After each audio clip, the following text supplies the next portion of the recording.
done yet.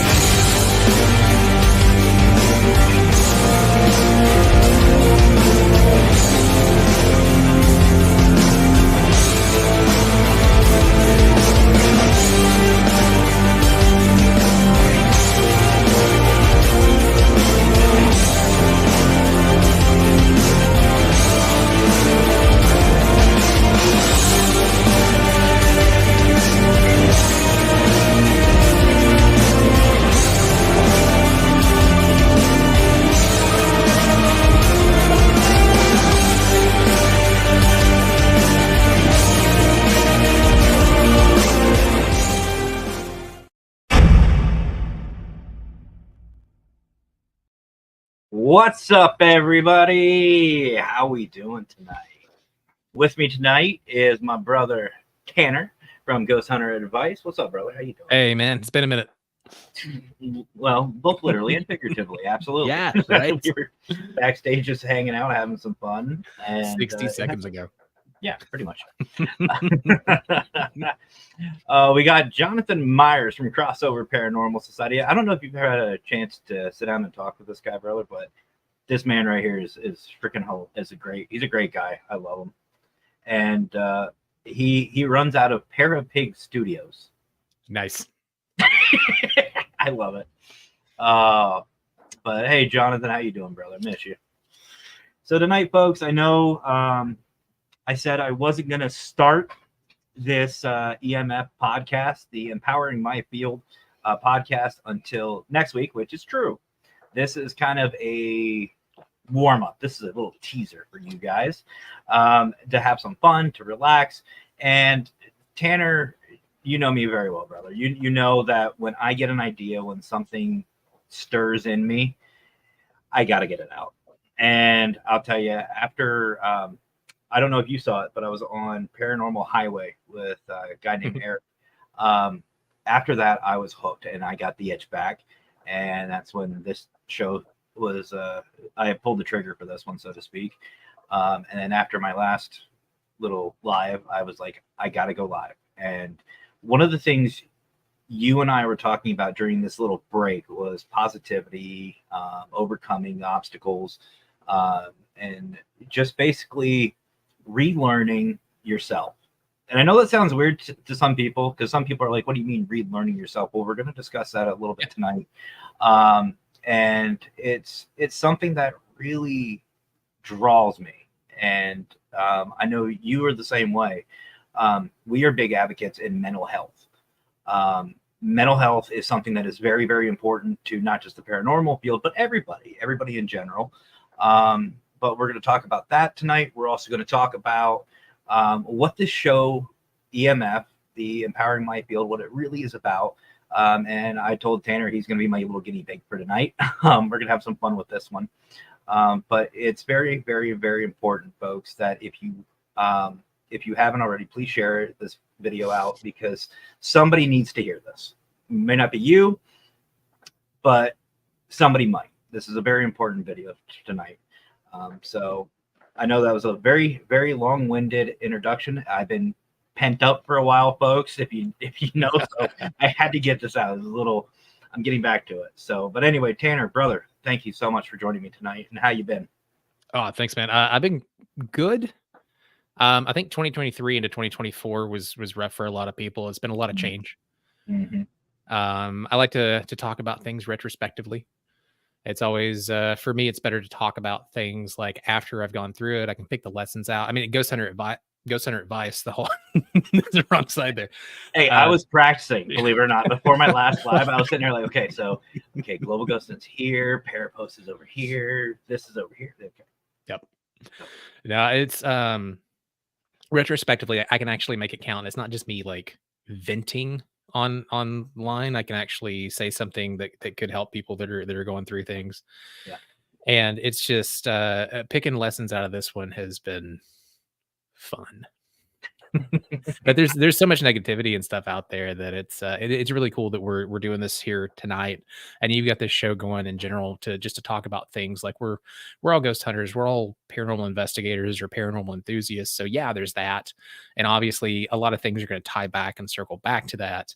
But there's so much more stuff that we do A lot of us are writers, content creators in other fields, business owners. I'm a huge advocate for leadership development, sales development, and personal professional development. Mhm. I train and mentor people, and I love that. It's one of the reasons I started this, to be able to do it in this field the same way I do it at work.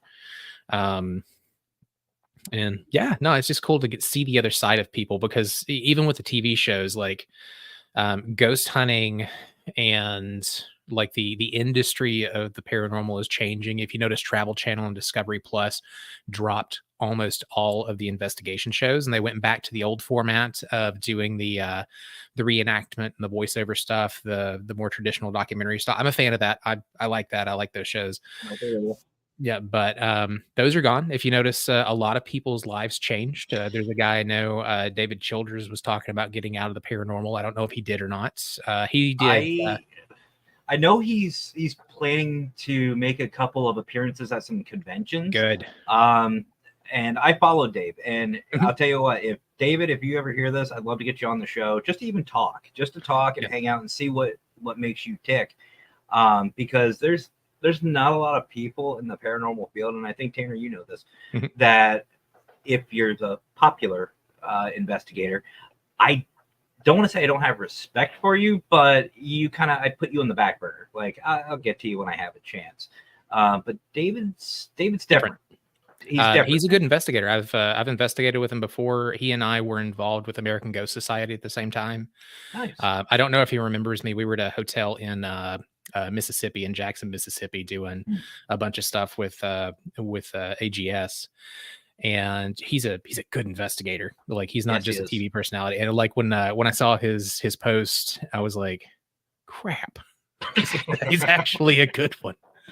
But like Jason Halls, he's running his own YouTube channel now since Ghost Hunter shut down. Taps is still going.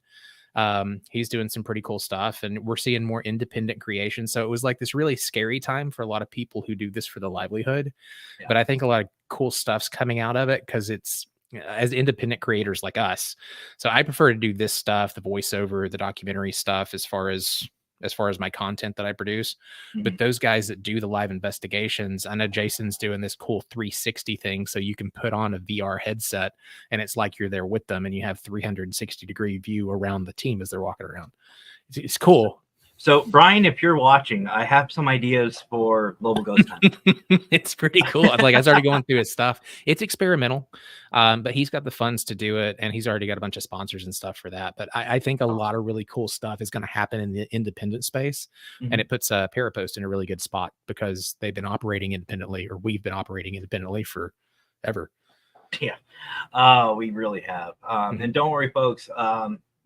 Myself and I know Tanner, we still interact with everybody. I see you guys in the chat, and you know what? I have to say, you guys are really awesome. I love everybody, and that's another reason why I want to do the show, that EMF, why I'm doing this. So let me say hello to everyone real quick. We have Kasara with us. I hope I said your name right. I'm sorry if I didn't. How are you? I love that logo. I love that picture. Isn't that awesome? Little white tiger. Love it. My brother Cyrus, grumpy old bastard. What's up, man? How you doing? I love Cyrus. There's not a lot of people that I hang out with, Tanner. I think you know this. I've said this before on the shows. Like, locally, I really don't hang out with anybody like near me. This guy, he's become such a brother to me. I hired him for Domino's a couple years ago. I think he said 7 years ago now, and we've been like best friends ever since. A little bit of Beavis and Butthead, but it's still the same. We still have a lot of fun. Judy, oh my gosh, Judy, I miss you. Judy. Hello. I'm back. I'm sorry, but I'm back. And Gabriel's another one who I really love doing.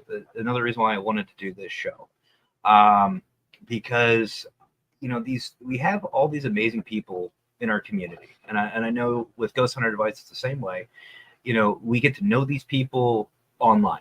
We get to know these people online. We get to know their stories a little bit here and there, but we really don't know what makes them tick. Like, we know the paranormal, but we don't know very, very much else. And people like Gabriel and Judy, and Liz is another one. Liz is a huge supporter. Liz Milne. she's a huge supporter of us, and that's something that I want to get back. I want to get to know these people, and I want to, step outside of the paranormal, but still stay in bounds. Kind of, well, me, go back and forth. So. Well, like we do so much in the paranormal that even our hobbies tie back to it. So like when we're talking about like writing, my hobby's writing, and I was putting out like I wrote 5 novels, and I just this year have geared everything in my writing back toward paranormal to take what I learned about narrative and really tell some of these local stories and tell the investigation process in a way that's actually entertaining while it teaches. Oh, absolutely. And I was gonna start with the self stuff first, but you just brought something up, so you guys know me. There's no script, so we just go off the hip here. But you said about you being an author. I have to give you huge props, and I really do. And I said this on my last live, and I don't know if you saw it or not, but I have to give you huge props, brother, because no matter, I mean, we've known each other, I think it's almost 2 years now. And I know when I get stuck on things, when I'm trying to figure out stuff, like I'm trying to put my jigsaw puzzle together, Brian's been there to help me, of course. Fedora, Scott Morton from Warren Area Society of Paranormal, or WASP.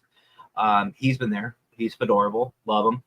Obviously, the Wicked Queen has been here. You've taken a different role in my life, and I really, really appreciate you. You give me ideas that, to be honest, I've never thought of. You've given me different ways to look at things, and it's not just like I see things. I don't want to say in black and white. I do see spectrum. I do think outside the box, but some of the things you've told me and you've helped me with, it's like F the box. Like you've taken the box, burned it down, and said, what box? And I got to give you credit for that. And you actually were one of the main reasons why I started my book. And I have to say thank you for that. Absolutely, man. Thank you. You're welcome. Oh, there's Jen Jacobs from Eclipse. What's up, Jen? But like that's the exact type of influence in the role that I try to be for people. It's if you have a problem, the answer is not always in the box, or the way forward isn't always the way forward that everyone else has done, especially today. Like industry has changed. Like okay, so this is an example of something stupid that I did. I went through all this stuff for the past couple of years to get into real estate. I'm good at sales and leadership are my 2 things that I like if I got to move industry, I know I can do that. Yeah. I got into real estate sales and as an agent, and then there was this massive lawsuit that was settled. I don't know if you saw the news where it was like end of the 6% commission, and I heard bits and pieces. It's all lies. So basically, the news media lies to us. Oh yeah, right. We're like, that's never been a thing. It's never been like that. We're not changing anything about the way that we're doing business. But we went through this like 3-month cycle of just this nightmare of trying to educate people. And I was like, I got to get another job. I got to do something just to get through this hump. And so I'm door dashing, and I'm just like doing everything that I can to make sure that my bottom line is being paid. And I had this thing that I did. It's I'm not gonna say the name of the company, but it's of course. It's a company for salespeople. Like if you are in between gigs or whatever, or if you're new and you want sales training, basically you're doing appointment setting and it's commission only. But I didn't do it because I was like, that's too weird. That's too out there. It's not going to work. And I started going to the line because I got myself mentally into a place and mentally worked up where I couldn't see a way out of it. Yeah. And my choices became this or that. And I only had 2. Like whenever you do that, usually it's because you're so stressed out, you can't see the entire picture and everything around you. And I finally just said, screw it. I'm going to start making the calls from this company that seems super weird. And I went from literally like negative $4 in the bank to like 1,600 in a day. And I was like, shit. So like when what I learned from that is if I ever, or anybody ever gets into a space where you're like, I have to do this or this is going to happen, I only have one way forward, I'm being forced forward like a cow going into a slaughterhouse. There is something that you missed, and you just have to take time away from everything to just stop, look, and get a way forward. And I realized that I was getting swept up in the media stuff and all the negative shit that was flying around in social media and TikTok and all that. And I took a second to breathe and I'm like, huh. And now, like, career wise, it's back on track. Mhm. And it's because I looked outside the box and did something weird. And it's funny how that happens, Mhm. and we're gonna go back and forth, folks, because again, it's what I do. It's all connected. Yeah.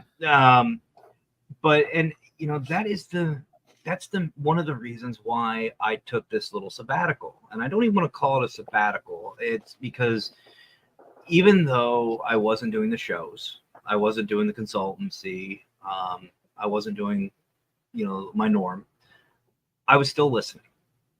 I was still watching. Like, I'd be in chats, just wouldn't say anything. A lot of it on YouTube, oddly enough, just because unlike Facebook, it doesn't announce when you're there. Which, huge shout out to Facebook, by the way. 5 minutes after the show started, I got the notification that I was live. So Right. appreciate it. Uh, but I want everyone to understand, and I think Tanner and I are on the same page with this one. You can't do things for other people as much as we love to do things for people. I mean, I like Tanner, love sales. I love sales. I love marketing. I love the thrill of it. There is nothing better than selling something. And there's different techniques, and we could I'm sure Tanner and I could sit here for 2 hours and talk about different sales tips and tricks. And some people call it a silver tongue. And it's really not. It's more of I don't want to make it sound negative, but it's more of a manipulation. Influence, I think, is a better word there. I like that one. Yeah. Because you're with if you're doing sales and if you're doing it ethically, you've got something that you believe in that you're selling. That's it's something that someone needs. It's going to make their life better, and you're pushing someone to do something that's good for them. As a personal trainer and a coach, it was get to the gym. You need to eat this instead of this if you want this result, and getting that influence in people's lives to guide them to make a better decision for themselves. And that's what sales is. Earlier today, yesterday, one of the things to that company was a thing that literally saved people 30 to 40% on their return rates. So it was putting on a small company, somebody running a small company out of their house. It was potentially on the high end, putting $75,000 back into their pocket, and on the low end, putting $30,000 back into their pocket. And it was only a couple grand for the year for the platform. Yeah. And it's stuff like that. It's not really manipulation. It's, listen, this is your problem. This is a great solution that I think is going to work for you. Or on the flip side of that, I have just as many calls with real estate training, whatever it is. I have just as many calls where I'm like, listen, this is not a good fit for you. I think you're better off going down the road. Yeah. And that's one thing that to me even drives my passion for sales and marketing is when you get behind something and when you want to do something, I don't want to say it takes over your life, but it really helps you as much as it helps your clientele. Like, prime example, I think you could back me on this one, Parapost. Mm-hmm. When Brian brought the idea of Parapost to me when it was still in its infancy, I was like, let's go. Why haven't we started? And I sit here and I promote Parapost, Global Ghost Hunt, Ghost Hunter Advice, and all these different things. And no matter good or bad what's happened, I promote it out because I truly believe in it. But there's one thing that I think a lot of hosts, and what I mean by hosts is like the podcast and these shows, we sit here, we promote the shows, we promote products, we promote our guests, we promote whatever we're promoting, but there's something missing that a lot of people forget about, and that's themselves. Yep. And Tanner said something before we started tonight, and I want you to recoup about or reiterate what it was, that saying you had. Yeah, we pour a lot of ourselves into our shows. We pour a lot out for the audience, the people that we're talking to, and we're providing something for most people that's pretty uplifting. Most of the shows here are fairly positive. but you can't pour from an empty cup. If you're not putting back into yourself, you're not going to have anything to give your audience. You're not going to have anything to give your clients, and you're not going to have anything, more importantly, to give your family and the people that are closest to you. So your life just goes to shit. When your life goes to shit, your show goes to shit. I mean, and everything's connected there. Absolutely. And I always use the saying to people, and I've said it to Mackenzie, the Wicked Queen. I said it to my daughter actually today, because I love my daughter, but some days just I see your mother showing. Stop it. Anyway, you can't take care of other people unless you take care of yourself first, and it's absolutely true. And that's why me personally, I took this little break. Because I was to the point, and it just, you can only fill a cup up so much before it starts to overflow.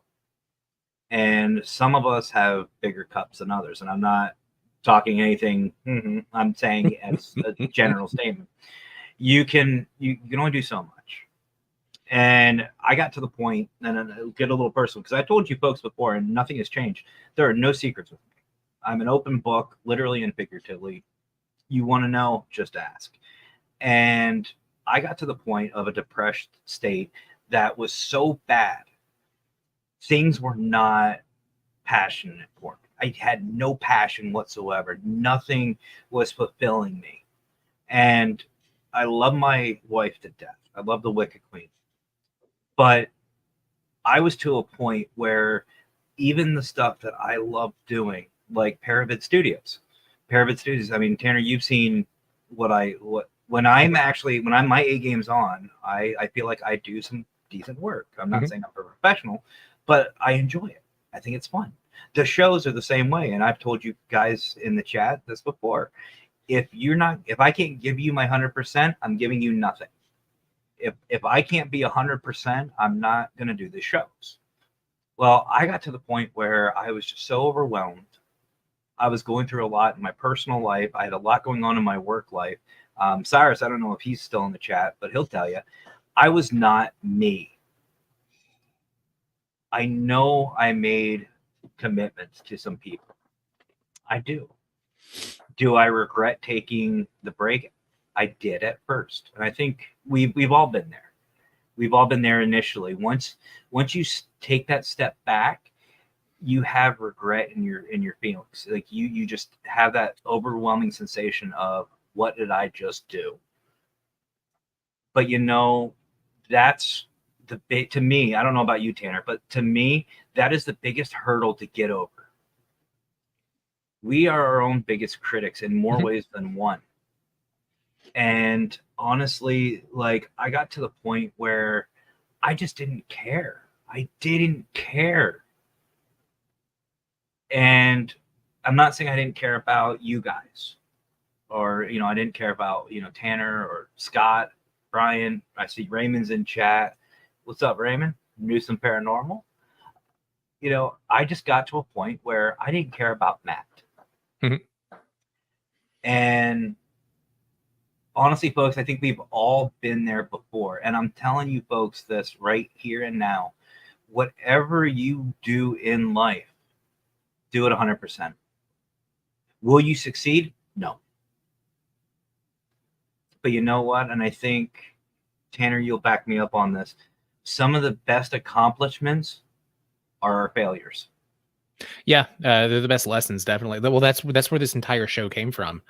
The last episode I recorded was about positivity, but it was more about how to get rid of negative attachments and negative spiritual attachments. But it's a lot that goes into this. My mistakes were my greatest lesson. I don't learn much when I win. When I was a private investigator, when cases went well, they didn't stick out. If I had something that went wrong every year, when I was closing things out in December, as part of getting things ready for taxes, I would pull out my most problem cases for that year. And I would usually work, I'm a single investigator, so I would work somewhere between 20 and 30 different cases annually. And I would pull out my worst 5 because not all of them are going to go well. And I would find out, like, okay, so what went wrong here? Do I need a different setup for the car? Was the camera too slow getting out? What could I have done to go different here? And those were the lessons that I learned in business. When when I played things too crazy with my PI agency, and I got too far over my skis, and then I started to get my strength back because I started to correct, but the pandemic hit. It was too late because the pandemic hit and everything shut down. I learned a huge lesson there from that failure, that business failing. I learned a lot of business from my my fitness business. Like I still run it a little bit, but it's nowhere near what it used to be. Again, because of where I let myself get with liability during the pandemic. Yeah. Those lessons were hard learned, and those are lessons that I've taken to younger people, younger professionals in the field, to help them avoid them. And I've got to help a lot of people avoid that mistake going into this business with Truly Odd Studios, and going into my real estate ventures. I play things a lot safer. I'm still creative, and I still take those things that made me win those fights in the first place and get that business in the first place. But I limit my liability because of getting my ass kicked. Well, and see, that's the thing. Like, I feel like when, and I said it, when we fail, and I think you said the same thing, we learn the most when we fail. Mhm. When you accomplish something, when you achieve something, there's really nothing else to change. Mhm. But here's the thing: there's always something you could do better. Yep. And there's always a way. And I think, me personally, some of my failures, some of the things that I failed at, just like taking this break, I took too much on, and I didn't balance. I didn't balance my personal life, my professional life, my career, and I didn't balance the paranormal, Mhm. my passions.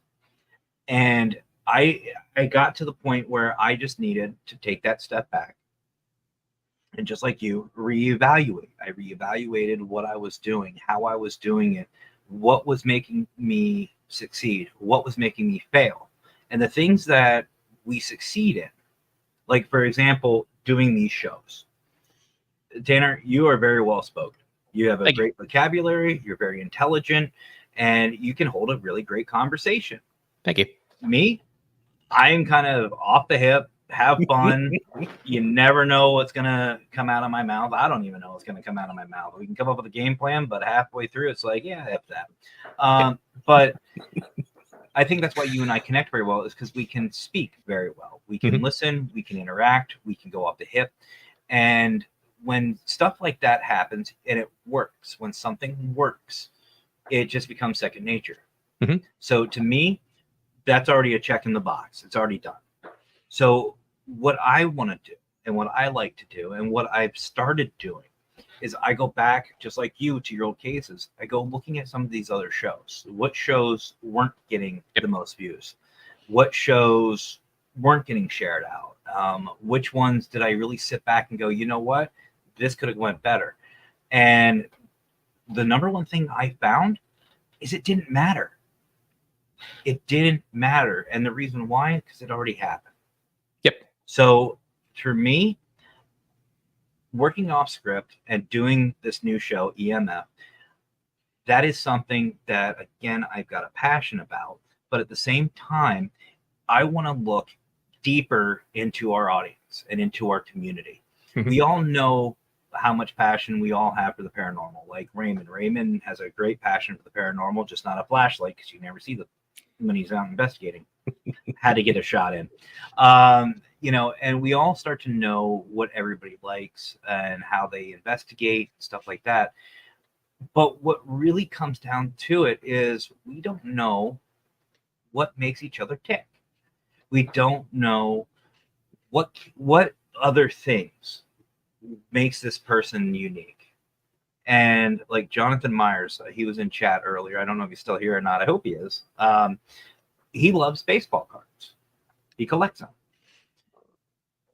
I know very little about baseball cards, but how cool would it be to get and talk with him, sit down and find out more about it? Find out what really makes, what's so passionate about it. Like we were talking about anime. I love Dragon Ball Z, DBZ, Dragon Ball, GT, Super, all of it. Love it. Obviously, I love Pikachu. Yep. I love Pokemon. I love Power World. I just started playing that, and too much time on that. The surgery has given me a lot of playtime. But that's something that I really think could be a lot of fun, and it really could be a way to reconnect our communities. Screw the paranormal. Screw the politics. screw the drama. The politics is imaginary. I just have to say that right there. It really is. Guys, nobody cares. Nobody fucking cares. It is the politics, the drama that you see on these shows, on reality TV shows, is scripted. I know the people who script it. It's not real. So all these fights and things that people are doing for views, most people know that it's the character there. The producers and everybody that are watching those guys, they know that that's not really them. There's one person in particular. I don't want to get sued, so I'm not going to name him, but he's 90% of Travel Channel. That's not him. Like the drama, the stuff that like kicks up, that's a public persona made by studios and a brand. It's a very, very effective brand. But when we're on these shows and we're doing this and there's all this back and forth and somebody marks and labels somebody difficult to deal with because producers from all of these studios that are pitching to A&E and Discovery Plus are watching things like this. At Truly Odd Studios, we have some things that we're looking at bringing out 2025 where I need voice talent and people to go out and do stuff. We're watching this to see like who has a good voice for this, who's going to be hard to work with, who's trash talking everybody because people don't want to work with that. So there's these people that are just absolutely destroying their careers because of crap they're saying on shows. Some of them are big. Some of them are what I call practice shows where it's just a very small audience where you find your voice. You can really shoot yourself in the foot by being too negative. Sorry, well, that was no. No, you're fine. You're fine. And see, that's something else too. We need to get this out. This has to get out. And like when politics goes way beyond just Republicans, Democrats, stuff like that. I mean, even within networks and even within communities. And I'm not just talking paranormal. So before anybody starts on me, I'm not even just talking about that. I'm talking about all communities and everywhere we go, everything we do, sales, careers, marketing, everything. Mm-hmm. Everything has politics.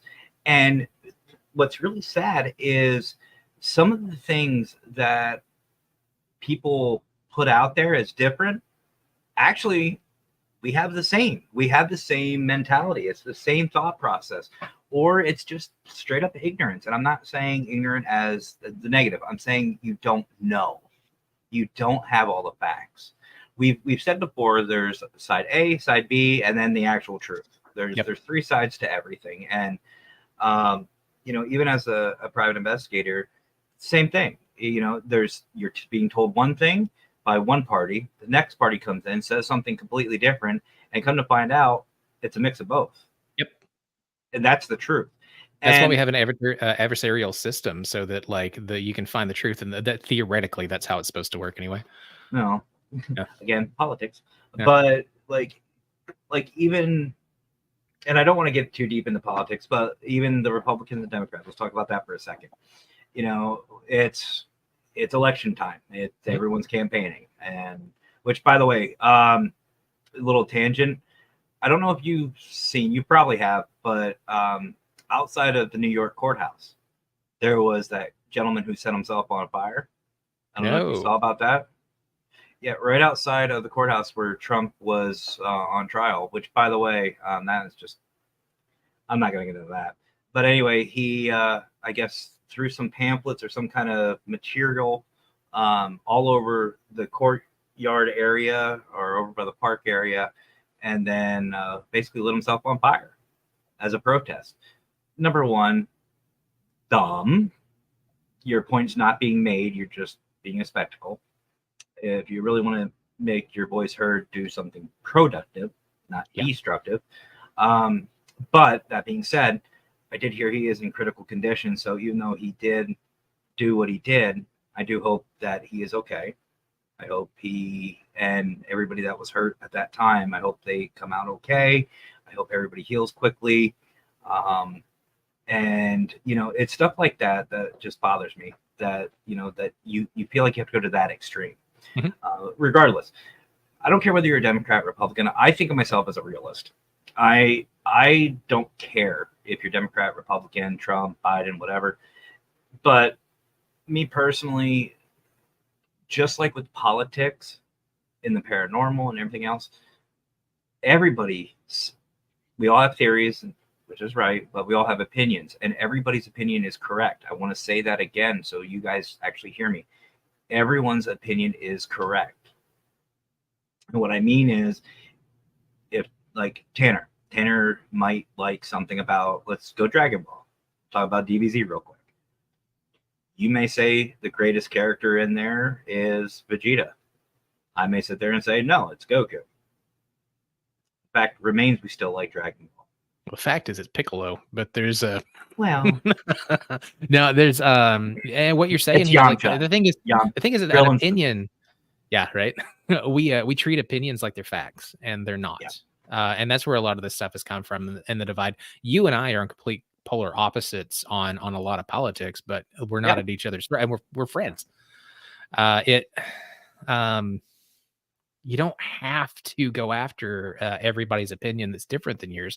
Honestly, there's been and I've said this on my show, there's been a lot of things that I thought were fact with the paranormal that after observation and after having a wider caseload, I've been able to say, no, I don't think it works that way. Or, hey, I think there's something else at play here too. And just like my opinion, which is that's all it is right now with paranormal, can change with new information. It's not right or wrong. It just, it's what you're feeling. I use the example, especially with the paranormal, like everything is theory. But here's the example I use. I can sit here and tell you in my 20 years of investigating that every spirit is the color purple. Can you prove me right? Nope. Can you prove me wrong? Nope. Because well, that again, is my opinion. It's subjective. So like there's if we look in parapsychology, and we're getting on paranormal for a minute, there's a theory that spirits show themselves not by actually interacting with the physical world, but by appearing somewhere between the stimulus to your to the light coming into your eyes and it being processed by your brain, because your eyes don't see stuff. They don't work like a camera. Your brain basically codes it and creates what we see as reality around us. And they think that spirits can somehow interact with that to overlay themselves. So the way that they're doing that and the way that they're overlaying themselves over what you're seeing, they could all be purple to you. That could be absolutely right. And see, now here's what's fun. And the whole point of all this, folks, is our differences bring us together. Mm-hmm. And what's really cool, especially, and I'm really excited for this show. And don't get me wrong, I love the Paraverse. I love the Paracast. What I did with Sarah and Carlos, was a lot of fun. I really enjoyed it. I had a blast with it. But this show is something completely different. And I'm not talking What the Paranormal with Raymond, because that was way out there. that was out there, yeah. But it was fun. It was fun. Mm-hmm. This show, EMF, is going to change a lot of different things for the better. And what it's going to do is it's going to bring people closer together. It's not just the paranormal anymore. It's going to be whatever makes you tick. Like, let's go with you being an author. Mm-hmm. And you obviously have a passion for it. I love stories. Big passion. Huge passion. Narrative is one of the most important things I've found through doing investigations as a PI. Mm-hmm. The narrative was important. A lot of my cases, I would go before a judge and they have to read the evidence. And the attorney, there's one attorney in particular who was reading my report and he's like, I was bored and my day was going bad. And then I saw your name on a report and I knew it was going to be good. Well, so like it, go ahead. Yeah, there was how we describe things and how we see the world super subjective. And when you're right, and when you put that down into a narrative, you get to share that with people. You get to share what's in here that they can't normally hear about how you express or how you see things. And even in fiction, the way that I describe a forest is the way that I see it in my mind, and being able to share that with people is cool. Even with nonfiction, most of the stuff that I've published is nonfiction. Mm-hmm. And that's actually been my biggest pull, is nonfiction, where people are reading it and they're just like, I love the way that you said this. I feel the exact same way about this, but I haven't been able to put it into words. And I give people a vocabulary or a vernacular to say things, and I think that's cool. And it's funny because I'm not a book guy. I'm not. Unless it's a pop-up or coloring book. I'll even go with sticker book, but half the stickers go somewhere else.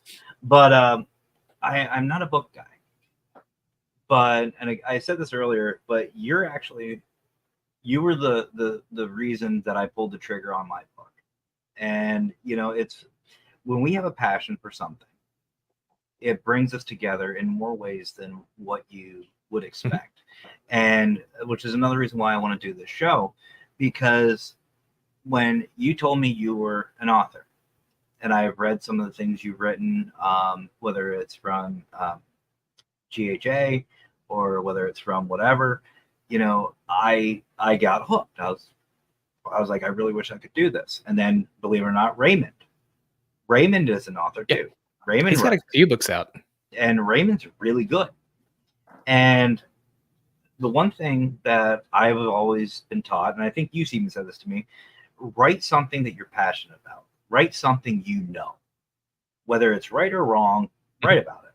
And the one thing that I know and I like, that's obviously the paranormal. And we have books on different things and different topics with the paranormal, but the one thing that we don't have is an actual guide. Mm-hmm. We don't have a legit guide to help these newer investigators out. And I know when I first started in the field, I didn't have a support network like we do now. There was no Parapost network. There was no podcasts. There was no, networking of any kind. It was very territorial. And they're still out there today. Like a little, yeah. Yeah. And like here in central Pennsylvania, there are very few teams that'll work with you completely, like what we have on Parapost and what we've become with like the local ghost hunt and everything else. And this book I'm writing is exactly that. It's a how-to, and it's from my perspective. But what I really like is what we're up to. Give a shout out, Raymond. Go ahead. But what I really like about the show and this community, and that I'm really excited about, is we get to learn more about each other. And who's to say, like, to be honest, I had no idea you liked Dragon Ball. Now that you just opened a can of worms, by the way.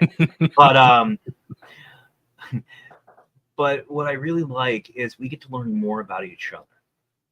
And what's really cool is I can guarantee you there's going to be people out there who are going to sit there and go, you know what? I do like this one. Like, we could do a show on anime. Like, I saw Raymond's an anime nerd too. We could have a conversation on that. We can talk about anime. What's your favorite anime? What style of anime do you like? And we can also learn more about different topics and different people and different things. Like, one of the things I really want to talk about, and I'm going to try to get somebody on, is the furry community. I'm dead serious. Be here for that. I want to be here, please. The reason why is the furry community is so thought negatively of. People have a very bad opinion of the furry community. I almost said paranormal, but also yes, the paranormal is a little more accepted. But now, dude, 20 years ago when I got started, I was the freak.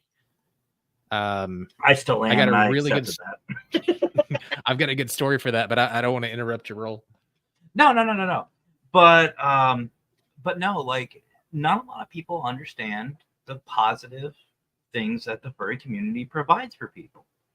I mean, hell, Pittsburgh basically shuts down and caters to the community. Why? Because we bring millions of dollars in on a weekend. 3 days, millions of dollars in about a 5-block radius. We is in Pittsburgh, or we is in you've got a Fox uniform, or in the no, an actual Pittsburgh. Steel City loves furries. Which we. But no, in all seriousness, like, not a lot of people understand it. And I want people to learn, because that's why we're here, right? We're here to learn about each other. We're here to have fun, interact. And I want to know what makes everybody tick?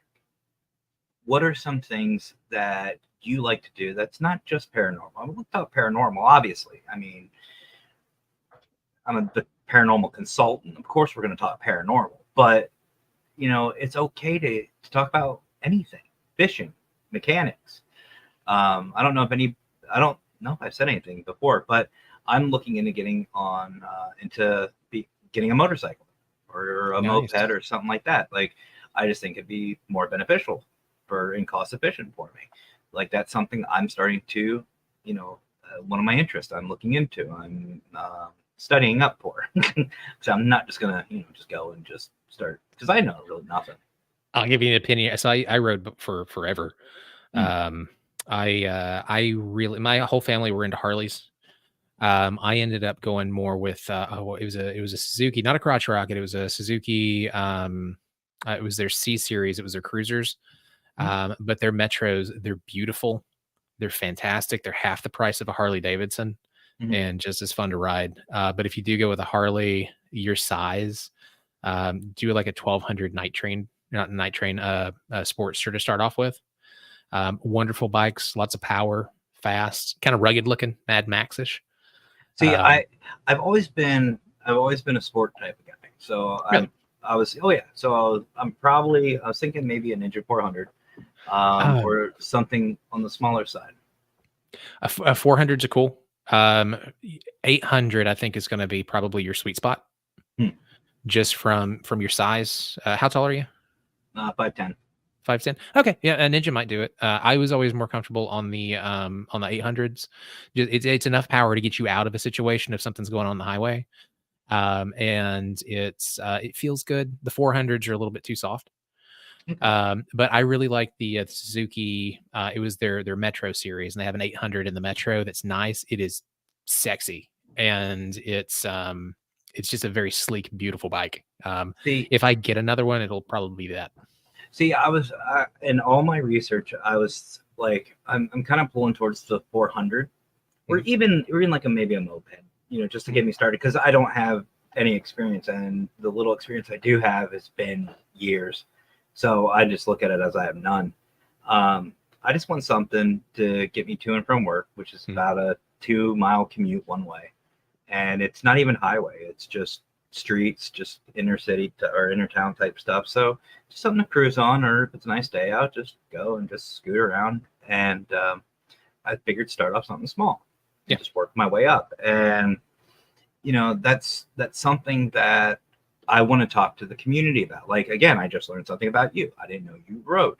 So that's the joy of this new show. EMF, even though it says empowering my field, it's not the paranormal. It's not just a paranormal. And I want to give everyone an opportunity to really showcase who they are, so we can really get to know each other. And here's something else. Raymond. I knew Raymond liked video games because we played games before, just like Aaron Hoffman. We played Phasmophobia and a couple others. And I knew just by talking to him off camera that he liked D&D. Well, so does the Wicked Queen. That could be something that could bring him on and talk about. That's something that I think this field and this community is really missing. And I think it's all the community, and it's not a negative. So please don't get me wrong.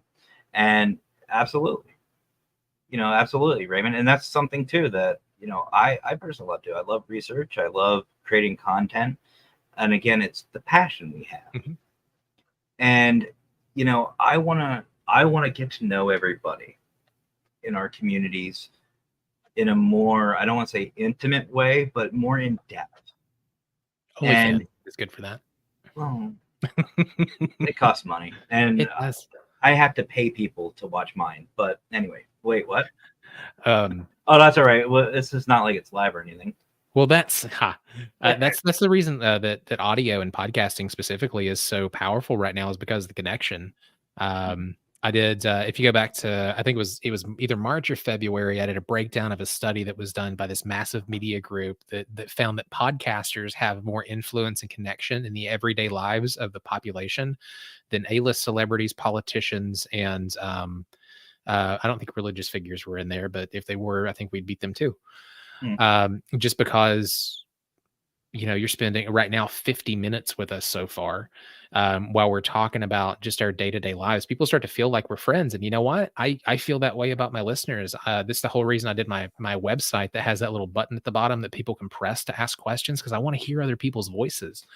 The emails are great. I love the emails. I love all the support that I get from my writing, from the podcast. When you guys like email in, it means a lot, to have that connection for me, and I'm glad you guys feel it too. Yeah. Well, and that's one thing I love about Parapost and all these other networks out there now who are doing this. We're all networking. We're all coming together. Like, there's not one person in chat, whether you're watching live or replay, or you're not even commenting, because I see there's 8 people in the room, but it's Raymond and Gabriel having fun. Good job, guys. But keep that going. That ups us on the algorithm. Hey, that you know what? It doesn't matter. It doesn't matter. True. That's true. But what we are all doing is we're all talking paranormal, which is great. Yeah. But there's more to everybody than just paranormal. Mm-hmm. And with this, it's a live forum. You can get involved too and tell us like what you're into. And it's a hangout. Like the big thing that's been missing from this community is community. Like real getting in there and getting to know people and sparking some friendships here. Paranormal and content creation is super lonely. It can be absolutely isolating, especially when you're doing social media content and stuff, because you do get a lot of that negative crap. So like having people come together and learning stuff from listeners, from guests who are on as listeners, it's fun, and it puts a lot of fun back in this. Yeah, and I saw Bill Deals in the room. Hey, Bill. Facebook ratted you out, Bill. Bill liked the video. Thank you for the like, by the way. Nice. And if you are commenting and I'm not seeing it, you can ask Tanner. I'm commenting and seeing. Yep. So if I'm not answering you, or if you don't have any, whatever, I just don't see it. So sorry. Okay. I do have for some reason, my personal page is one of the ones that's notorious for not getting comments. So I have that pulled up.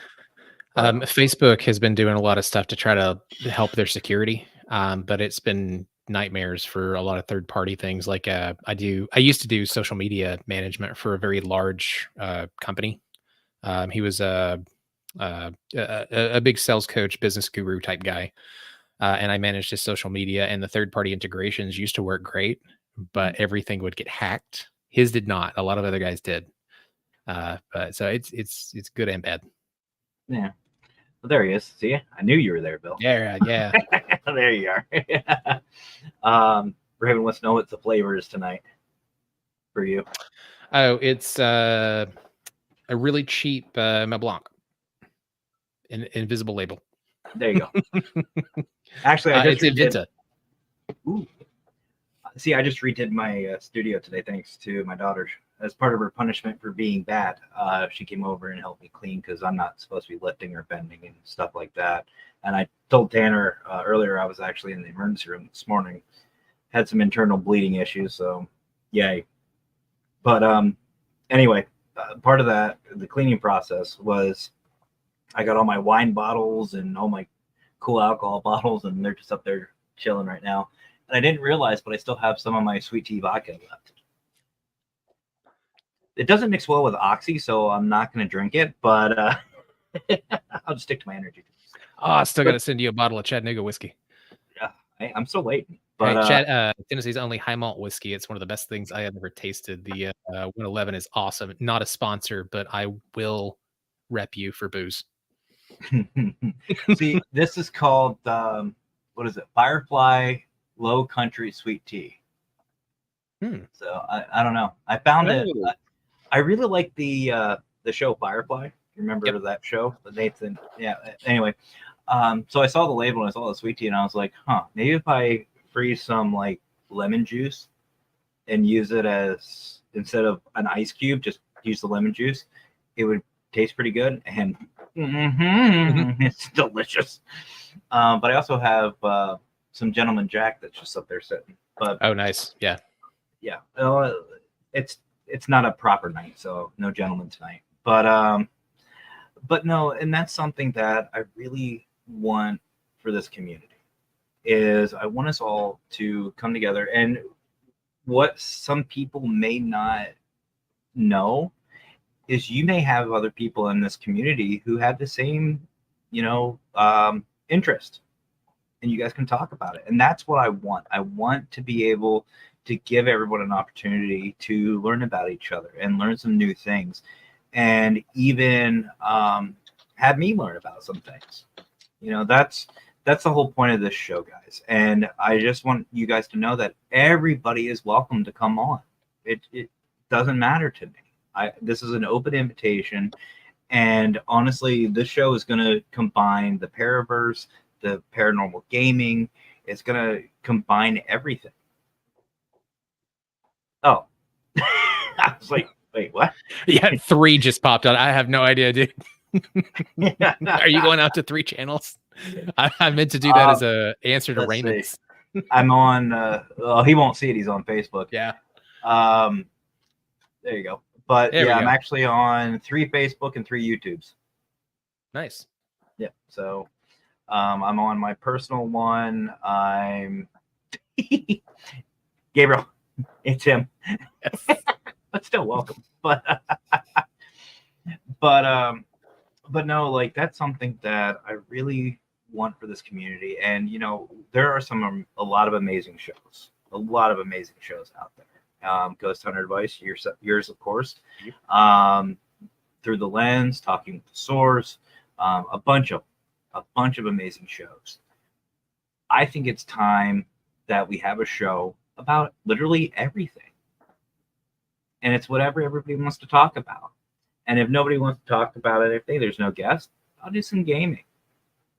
Like I said, I'm on this Power World kick. I don't know if you've played it yet, Tanner, or if you've heard about this. Basically, Pokemon with guns is what it comes down to. It's like a mix of Pokemon. Yeah, it's on Steam. I've got a Steam account. I'll grab that. We should play online sometime. Oh, absolutely. And I don't know. It's like Minecraft meets Pokemon mixed with it's really cool. It's really cool. It's like Fortnite. If I could sum it up, Fortnite, Pokemon, and Minecraft all in one. It's fun. That's what it basically is, and it's a lot of fun. Gabriel, thanks for the sub. Get a new sub. See, and that's something else too. Like people, you can come on and promote yourself, promote what you're doing, have some fun. Shamelessly. Yeah, and it's just networking. And to be honest, and I think you'll agree with this, being in sales, there is no such thing as bad marketing, good or bad. If you think it's like I have had so much come out of these horrible situations where I've gotten more clients from it, and I thought it was going to be bad. I thought I had egg on my face. People love to see people screw up. Oh yes, no, I don't have any video on there yet. There are. Yeah, I was like, that took me way too long to figure. Where did I go? I'm looking at me right now. For those of you who don't know, Gabriel posted in one of the channels that Tanner, you got no video. So on my YouTube page, there's no video yet. There is stuff coming. I'm videoing some experiments and some different equipment reviews. And those will be going up there. The podcast is audio only, except for the special stuff that I do here for Parapost. Oh my God. The stuff that I do here for Parapost, second and last Tuesday of every month at 8:30 Eastern. Shameless promotion. And see, that's one thing that EMF is really going to promote is everything. Mm-hmm. Like, I don't know. I think you know this. I don't know how many people do, but Brian, for example, Brian's another good one as an example. Brian John Laverty, Mr. I still haven't forgotten that, so he's never going to live that down. He does this thing with health food. He does these. He even has a book on these healthy recipes. They look great. He does stuff with like pictures, scenery. Mm-hmm. He does photography. He does a bunch of different things. So he's not just paranormal and acting. He's got a bunch of different things that he's really into. I want to know more. Mm-hmm. Somebody else may be interested in this. And again, folks, I can't stress this enough. Everybody is welcome. everybody is welcome to come on and talk about this. And it really will be just a big hangout. Yep. And No, it's just a lot of fun. and you know what? It doesn't matter the views. It doesn't matter the views. It doesn't matter what happens. It's just hanging out, having fun, and just talking about you, what makes you tick, and finding out more about each other. Because to me, that's the first step in good networking and good community. Because once we realize that there's more to this field than just paranormal, because let's be honest, let's look at photography. What do we do during an investigation? We film. Yeah. One of the most powerful things that I did was learn photography for ghost hunting and for PI stuff. How do you map a room out? What do you do when you walk in? I do my photos for this the same way that I did for crime scenes, or event or accident scenes, the angles and stuff that we use to set up, and then going through. I document the evidence with photos the exact same way that I would if I was going to court, with the regular photos first, then staged photos where I have different things in there for comparison. There's a way to do it. That's something that absolutely should be in your book is photography for the paranormal. Yeah. The weird stuff is like these skills, like just like the equipment that's used for the paranormal, our skills are brought in from outside sources. How do you know if a house is settling? You should probably also, you should also probably study geology, so you know, like a little bit about the soil, a little bit about the rocks and things that are in an area under a house that could cause settling and cause things. And a lot of things are going to be pulled from your hobbies. Writing has been great for report writing. It's been great for putting content together. Like Matt, I have a paranormal book coming out later that is a companion guide. It's a book of resources for ghost hunters. I'm working on another one that's a lot faster that I think will be out a bit sooner. That's a journal, because writing things down and getting it out, especially for people experiencing hauntings, is important. Absolutely. Yeah. Which, not to go on a little tangent, well, kind of a tangent, just to let everybody know, and this is just, again, something that I've learned in the paranormal field. One of these little notebooks. I know it looks white, but it's green. I know, great thing to have on a green screen. Right. But these little notebooks are absolutely invaluable in a paranormal investigation. There you go. I make white page would be easier. But just this and a pen, pencil, whatever, keep in your pocket. Make little notes. Doesn't have to be anything specific. Just take little notes. And it's just little stuff like that just take your investigation to a whole new level. But again, this is what this is about. This new show is just hanging out, learning different things, hearing about different things, experiencing different things, and doing it in a positive way. You know, and Andrea, my sister. Adriana, I think I'm saying that right. It's good people. Yes, right? Adriana. For some reason, I read that as Adrian too, but yes, it is Adriana. Oh, wait, it is Adrian. It's Adrian. Thank you. Adrian. Thank you, Adrian. It is Adrian. Either way, welcome. You misspelled your own sister's name. Oh shit! But it's all good. Welcome. You subbed. Thank you very much. I appreciate that. And Gabriel just unsubbed. Oh. Yeah. I love Gabriel. Gabriel's awesome. Ron, what's up, brother? From RRLC Paranormal. He's another one who loves gaming. I've gamed with Ron before. His whole family. I think. Well, I know his one son games, but yeah, you know, and that's the whole. Oh, thing. you got it right. It is Adriana. Oh, it is. Okay. Okay. No, my bad. That's the first. I suck with names. I absolutely suck with names. But no, folks, this show, EMF, Empowering My Field, again, open invitation. I want you guys. I want you guys to, both boys. Okay. That's what I thought, but I just don't want to misspeak. But that's the thing. Like, it's an open invitation for everybody. you don't have to have the best microphone. Like, you don't have to go all out. You don't have to have. You can come on your cell phone. I don't really care. But Guys, there are people that have millions of followers and stuff. They're using this guy right here. It's a Samsung SB, or sorry, a Samsung Q2U, and it's a freaking $70 microphone, and they use it in recording studios.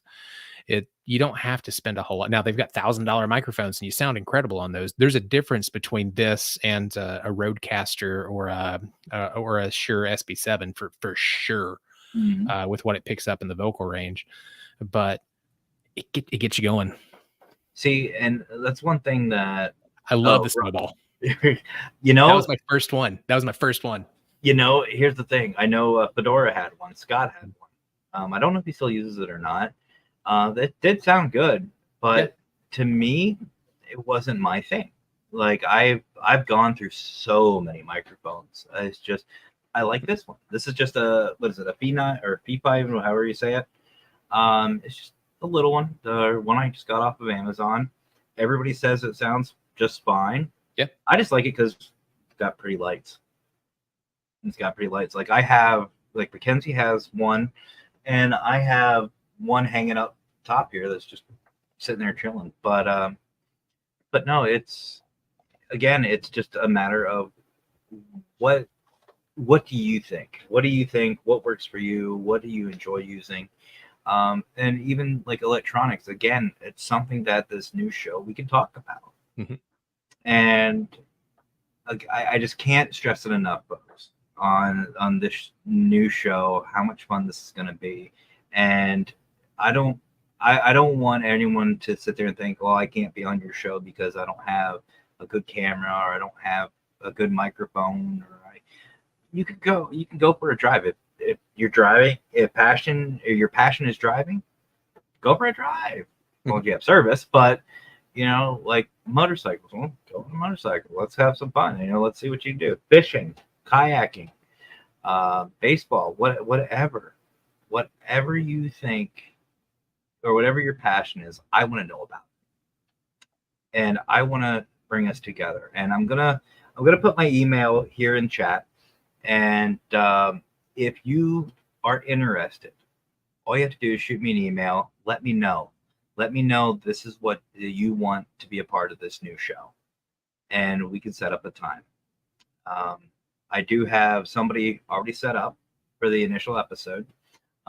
You're going to find out who it is, but I'm really excited to have this person back, just because we know a lot about this person, but we don't know the stuff that's not paranormal. I'll give you that hint. This person does have a lot in the paranormal, but there's more to this person than just paranormal. And I want to know more. I want to find out more. I want to find out what drives this person to do these other passions that they have. And I think you guys will really enjoy it, because I know I will. And again, let's have some fun. So this is an open invitation, and I know you guys saw. If you were with us in the beginning, you saw that promo video. That's still the promo. We'll be coming up with the intro sometime this week. But again, folks, this is going to be fun. This is going to be a lot of fun, and I don't know what else to say besides everybody's invited. Everybody is invited to come on. I don't care if you're paranormal or not. Let's have some fun with this. But the main thing, though, that I want, and this is, again, as Tanner said, it all ties together. The main thing is the positivity, and about self and self-building, and taking care of yourself and having fun with this. And more importantly, being proud of who you are, being proud of what you like. Like, I know Tanner had a fun little reaction when I said I was a furry. I had the same reaction, believe it or not. I had the same reaction because the Wicked Queen and her best friend Tristan got me into being a furry. Wow. Yeah. I had the same thought that most people did. And actually, Pittsburgh convention, that was what started it for me. And by the way, Oh, nice. you guys see me doing this a lot. One of the things I haven't done really since I've been out from surgery is shave. And I have this one hair on my mustache that I have a fan on me right now because I keep going from hot to cold. It keeps blowing up my nose, so it's driving me nuts right now. Swear to God, man, I thought this was going to be another confessional, and you're going to be like, that one thing that I haven't done since I got out of the hospital is cocaine. Nothing. But no, like in all seriousness, like true, 100% true story. You can even ask the Wicked Queen this. When she told me she was a furry, like she's told me she's bi, she's told me a bunch of different things. When she told me she was a furry, that was the only thing I really was judgy about. Like I accept her for who she is and was. Like even her being a witch and her being Wiccan, I was like, cool, you know. But when she said she was a furry and we were going to a convention, I was like, what are we doing? I had questions. I had some concerns. But the more I learned about it, and the more I learned about what that community really is about, because I'll be honest, some of that stuff does happen, but it's behind the scenes, you never see it. But what I really found out about it changed my whole perspective. And that's what I want for this show. I want people to open up, be themselves, have fun, and connect with each other. And who knows, maybe you'll have a new hobby. Maybe there'll be something new for you and for everybody else. And that's the whole thing. And being proud of yourself is the first step to building up self-esteem, self-confidence, and in all honesty, in the big picture, making our communities a better place.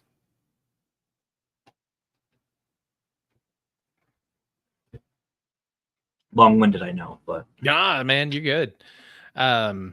Yeah, it's about community. The whole thing with Parapost here was building a community of people who are coming out, sharing ideas, us watching and supporting each other's shows, learning from each other, and getting this whole snowball rolling.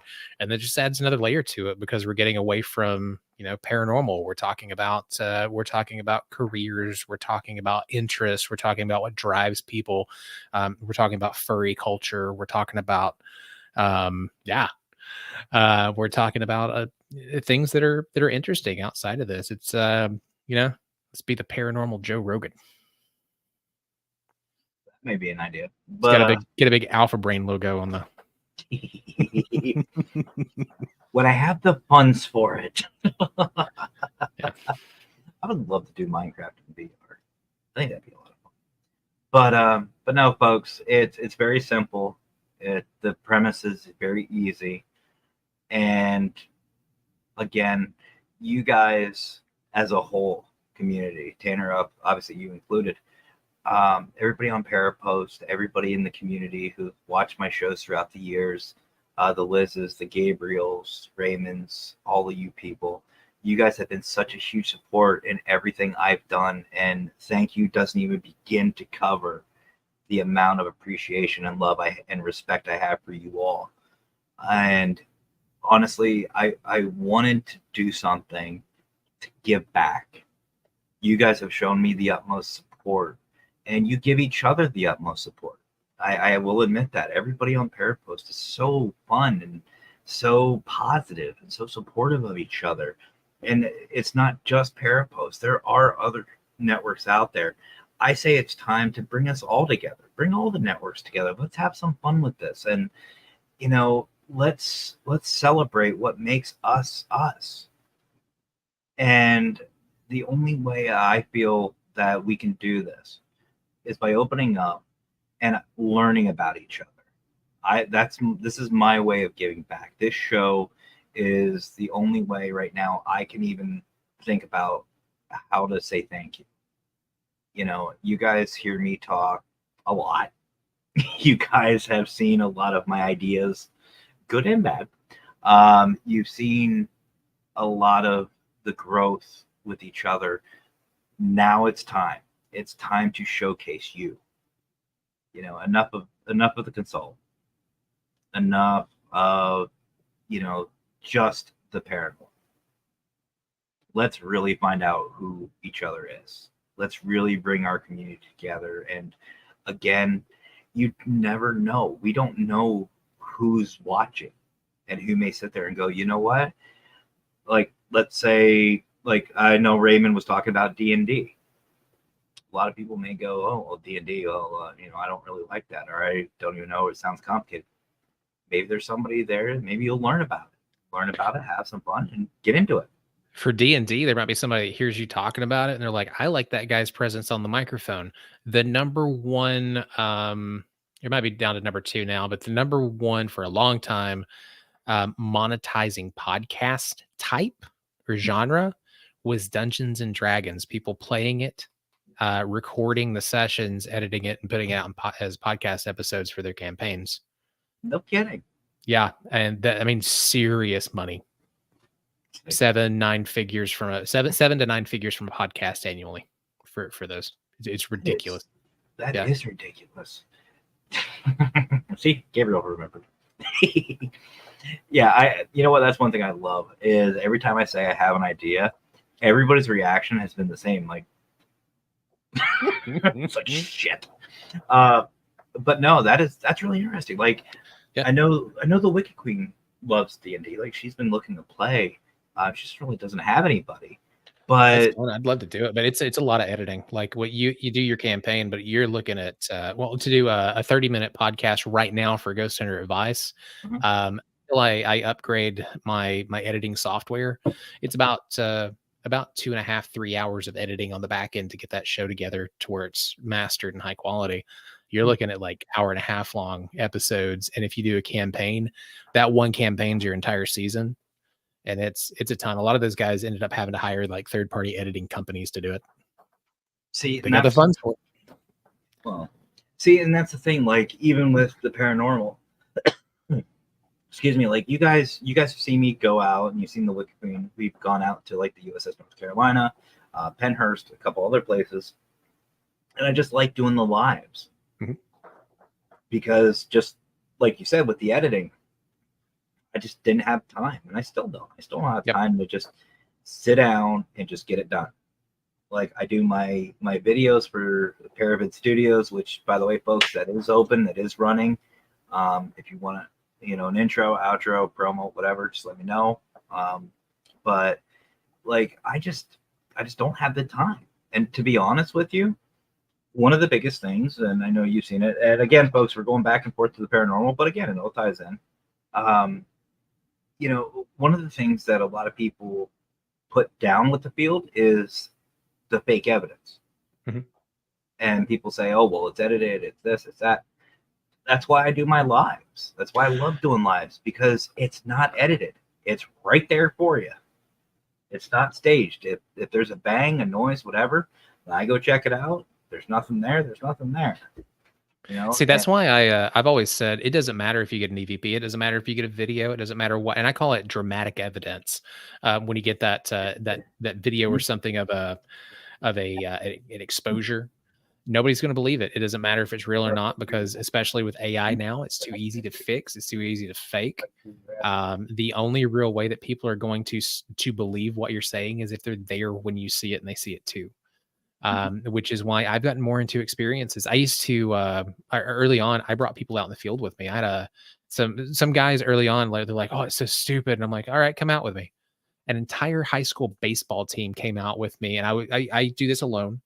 And so I'm going into this location to collect some stationary equipment that I had. And I'm like, we're going to be in there for about 30 minutes while I pick this stuff up. If you see something cool, you'll believe it. If not, then keep thinking I'm full of shit. So we walk in, I pick up the last motion detector, and I turn around, and all I feel is this massive hand grab the top of my head, and I can't see it, but I saw their faces, and it was just a lot of screaming, and then they ran. See, and I never took crap from them again. They're like, I never want to go back out there, man. Why do you do that? See, I've said this before, and I will continue to say this. I love skeptics. I love investigating with skeptics. Hell, I even had skeptics on my team. when I was running teams.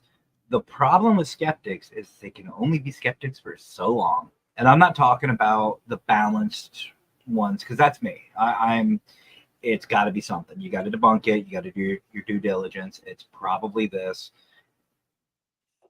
I'm talking the ones where the paranormal does not exist. There is no such thing. There's no such thing. Once you're dead, you're dead. It's heaven, hell, or nothing. I love those people. I love investigating with them because one or two things is going to happen. You go out, nothing happens. They still have that creepy vibe, especially if you take them at night. It's still, you learn about their location again, history, doing your research. And I've taken a lot of people out with nothing happen, but they learned. I told them about the history of the location or the past experiences we've had there, and they enjoyed themselves. That's a positive. Or they get the shit scared out of them, and then they're not a skeptic anymore.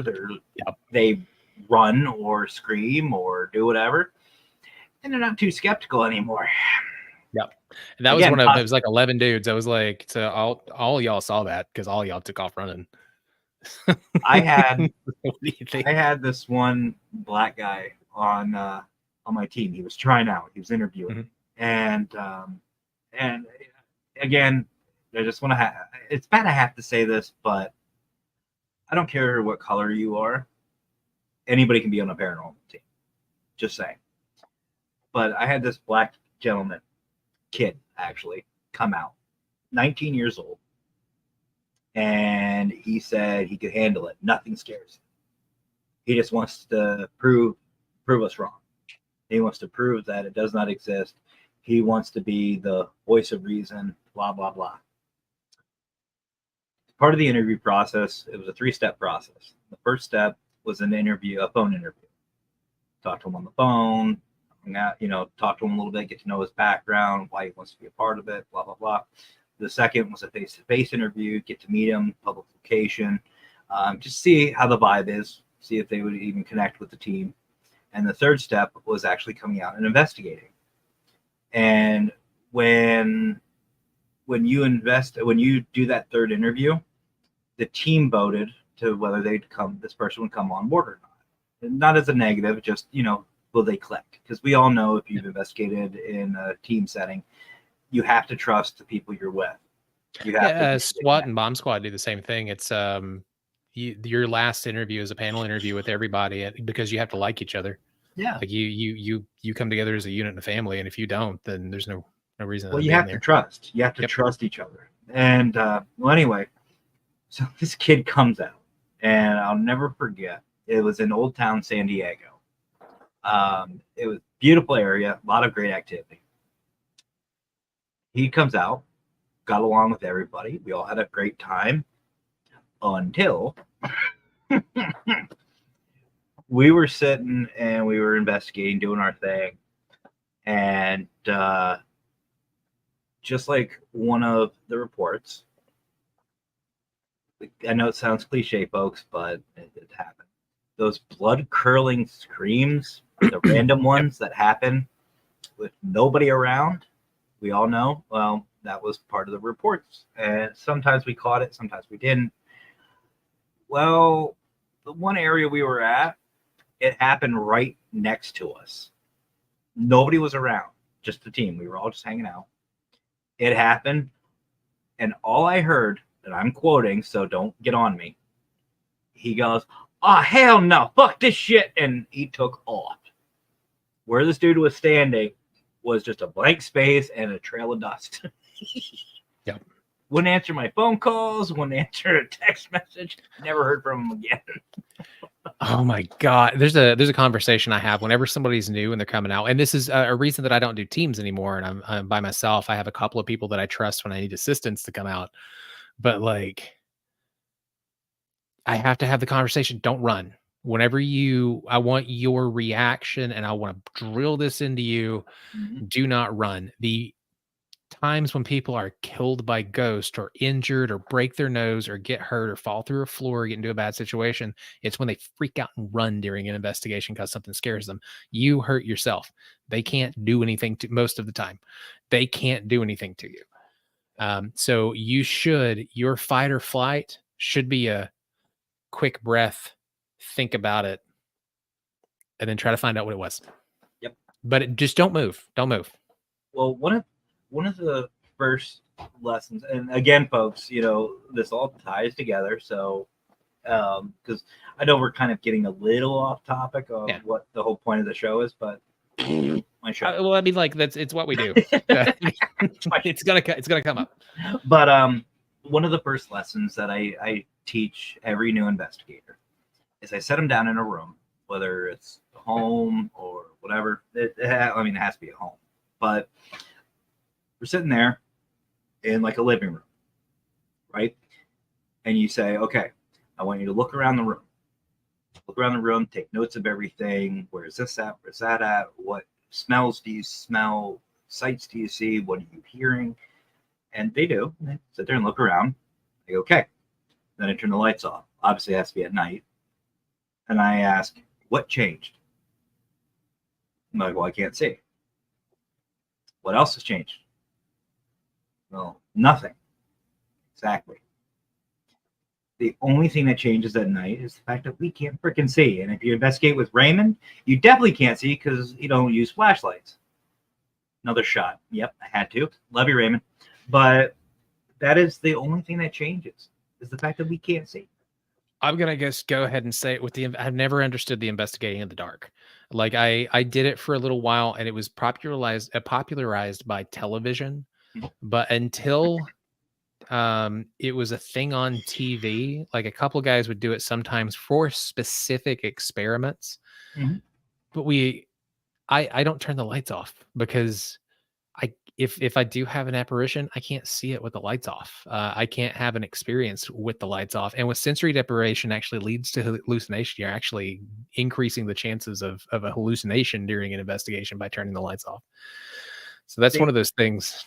Ooh, actually, you know what? We just turned this around. So here we go.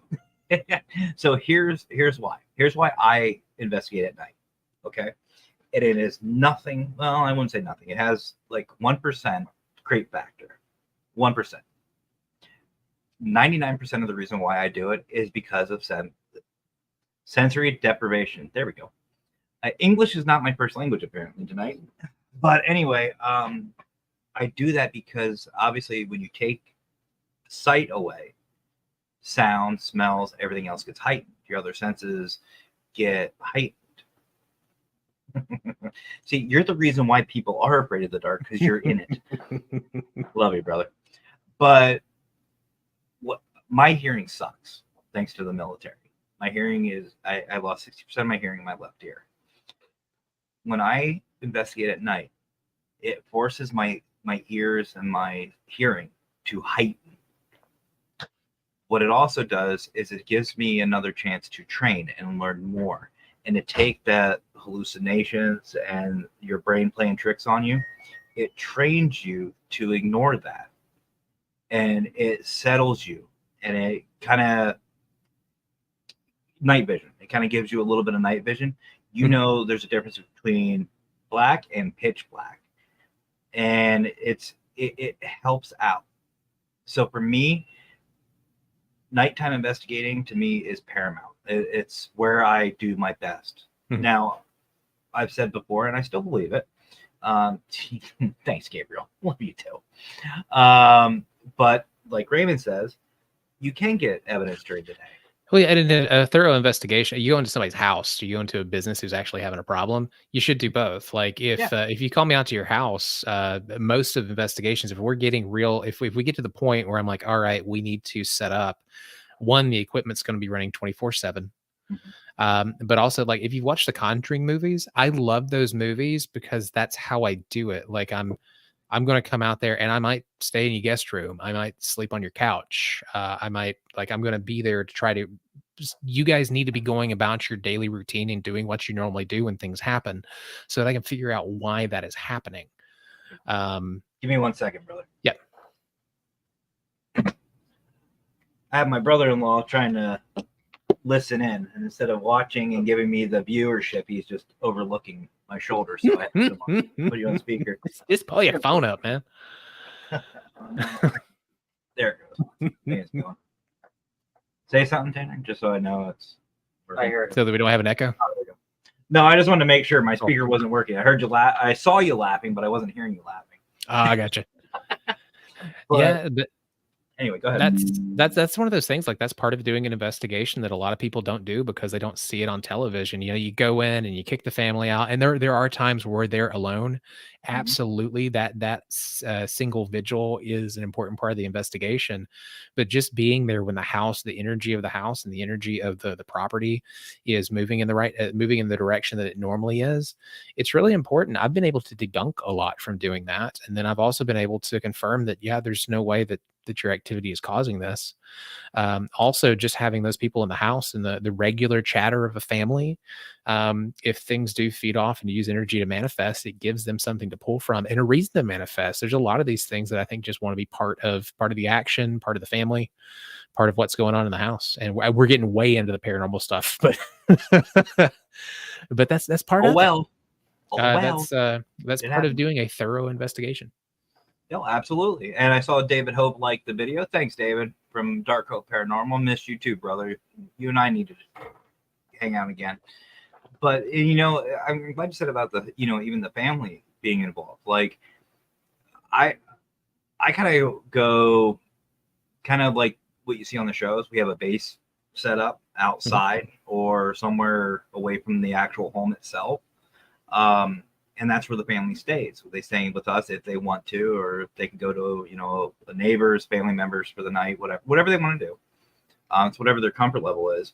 But usually the first half of the investigation that evening, they stay out of the home. I want it just the home. And if we're not getting anything, okay, let's bring the family involved. Maybe someone's an empath. Maybe somebody has some gifts that they're not telling, or maybe the spirits are just connected to them. You know what I mean? It's whatever. And it's just the style of investigating. And, you know, another reason why I love doing investigations at night is, think about it. When are people most active? And I'm not talking spirits. I'm saying like the human populace. You said what I was about to add. Yeah, go ahead. Yeah. We are all active during the day. Mm-hmm. Most of the activity, the traffic, flights, whatever, it's all done during the day. When you do a place like Gettysburg, cemeteries, stuff like that, out in the open, you have so much contamination that it is just so much of a pain in the ass. Like if you are sitting there trying to do an EVP session and you hear, we all know those idiots with loud mufflers that just want to be dicks, they go driving by.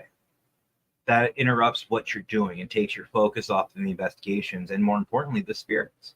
If they're there, you know, you're taking that focus off. And to me, it's more of an intimate setting when you at night, when it's quieter and there's not a lot going on. It's a better environment, and you're actually hanging out one-on-one, or sometimes, you know, however many are there and you. But I've ran into that. Had like 15 spirits around me. It's like, Can I add something there? go ahead. So, By the way, folks, this is my brother-in-law Ryan. Or we call him Pop Tart. But anyways, what I will add, you know, something with that night stuff in respects towards how he does his investigations is I've gone along a couple times for investigations, and I don't necessarily get into that stuff as much anymore, but I will give respects to the fact that at nighttime, as he said, you know, less pollution of the surrounding stuff going on. And what got me into like believing that the paranormal stuff is actually going on versus like a lot of those shows on TVs where you are kind of wondering, oh, is this staged stuff? Is that half of the team that he sets up is focused on like the outside of the building, making sure if there's a car going by, all right, we're documenting what time that went by. If there's an animal even running across the yard, whether it's a tiny little bunny rabbit, that way we can say, look, seriously, and You have to, yeah. You know, just starting out, like that was something he put me on to integrate into the team, because you can't go, oh, that might have been something. It's like, all right, well, something happened at this time. We could probably knock it out as pollution.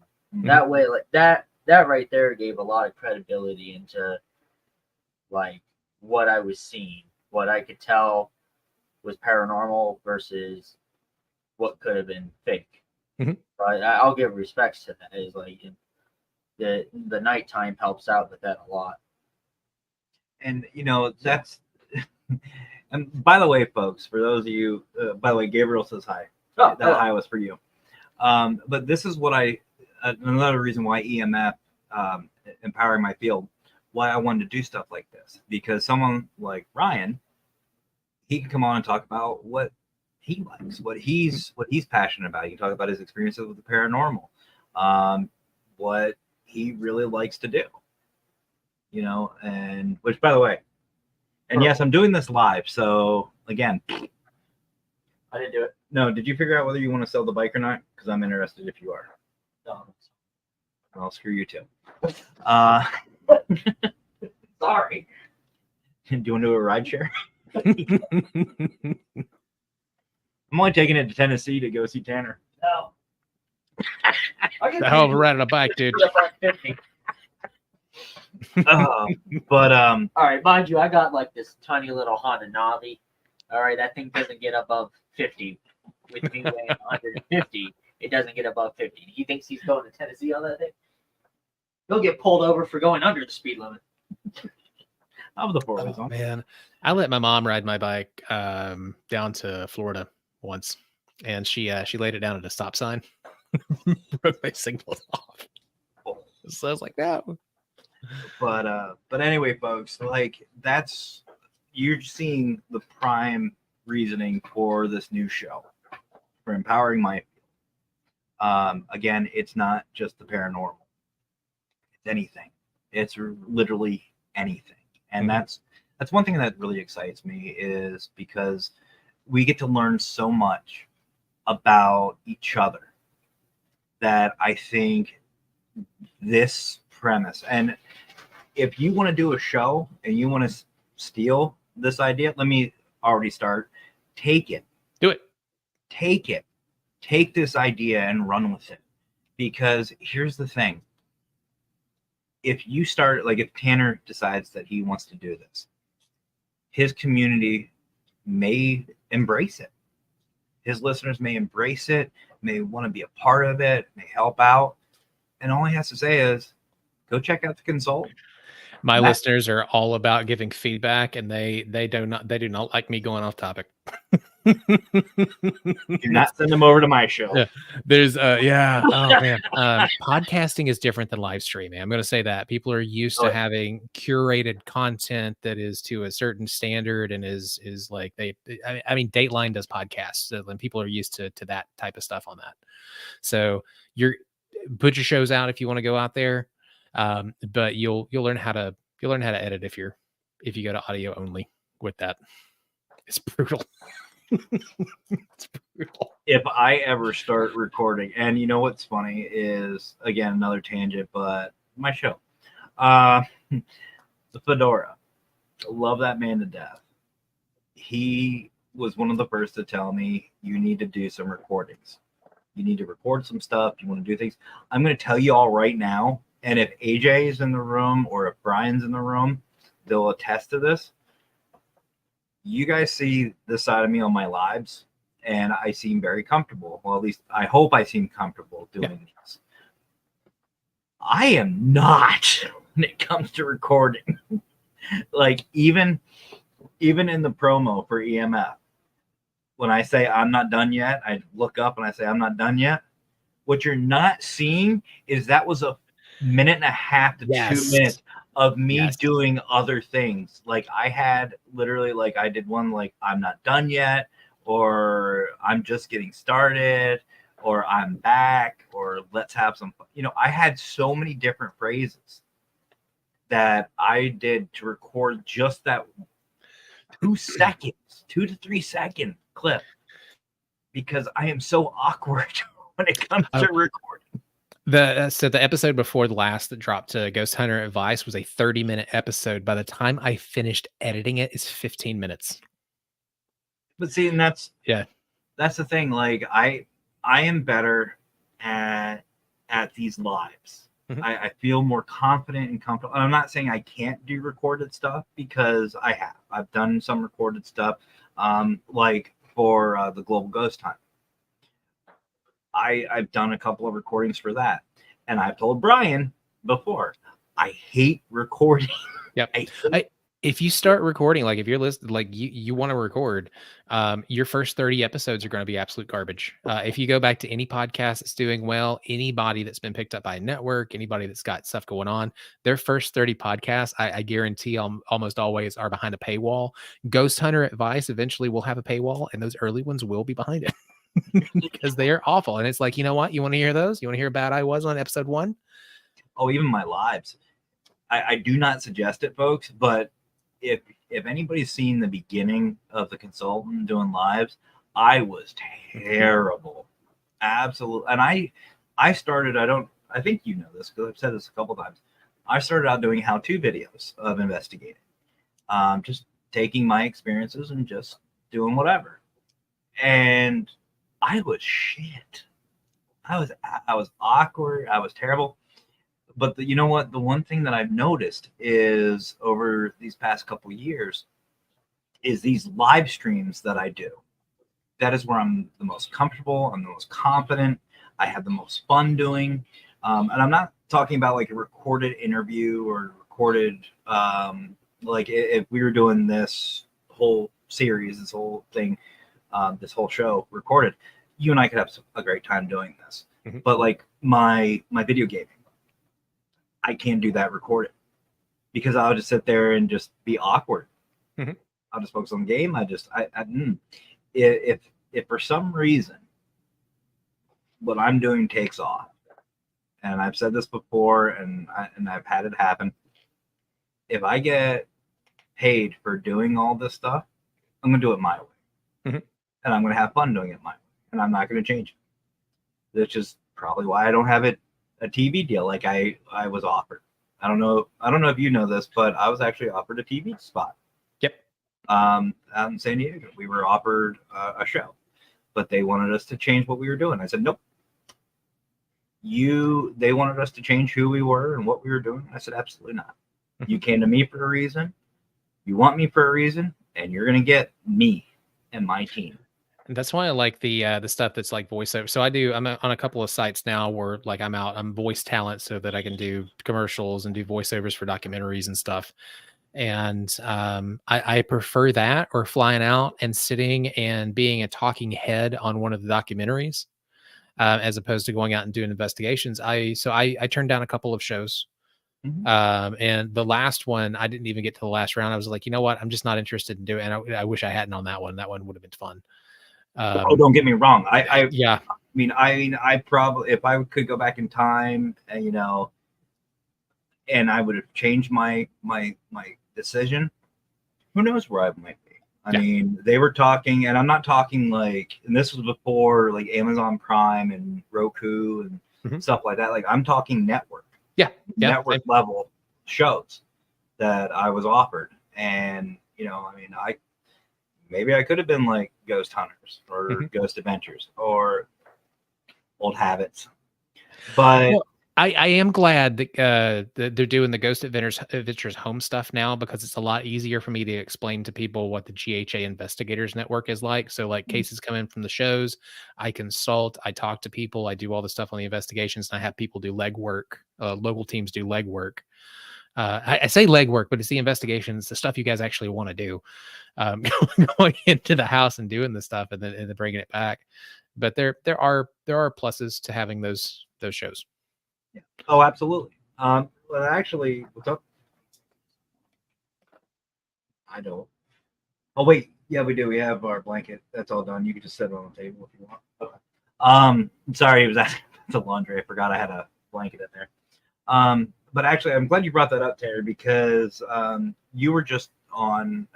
You were on. I think it was Tuesday.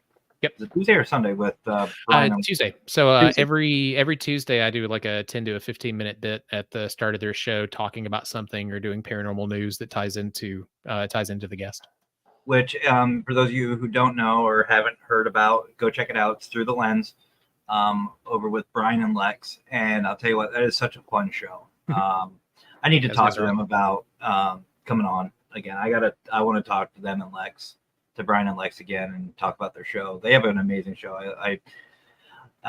Anyway, but I want you to talk about this for a second. And again, guys, another tangent, but my show. That little program, or that little program, excuse me, that program. It's a little program right now. That I didn't want to sound a little, but anyway, Your little side hobby. The program you have, which just so you folks know, and Tanner will attest to this, I signed up for. I think it's an absolutely amazing idea. If you could talk to everybody about it and how to sign up if they're interested, that'd be great. Yeah, so Ghost Hunter Advice is a podcast has been going for several years now.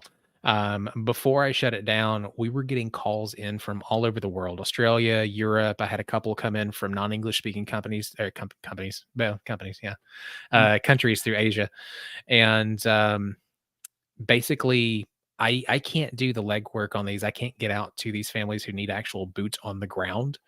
So I started doing this thing called the Ghost Hunter Advice Investigator Network, so that when people were coming in, I could give them help. Generally, what happens when somebody calls into the show, it's not just for ghost hunters. It's also for people who are experiencing paranormal activity and want to know how to do something about it. Maybe to look into it themselves. Maybe they're trying to decide whether or not they need outside help. A lot of those people call into the shows and they end up requesting investigations through the interview that we do. And I help them as much as I can from a distance. Sometimes I'm able to go out on location, but not always. And some of these cases are pretty extreme. By the time it gets to the point where I say, yes, okay, we need somebody out there, the likelihood of paranormal activity being present is pretty high.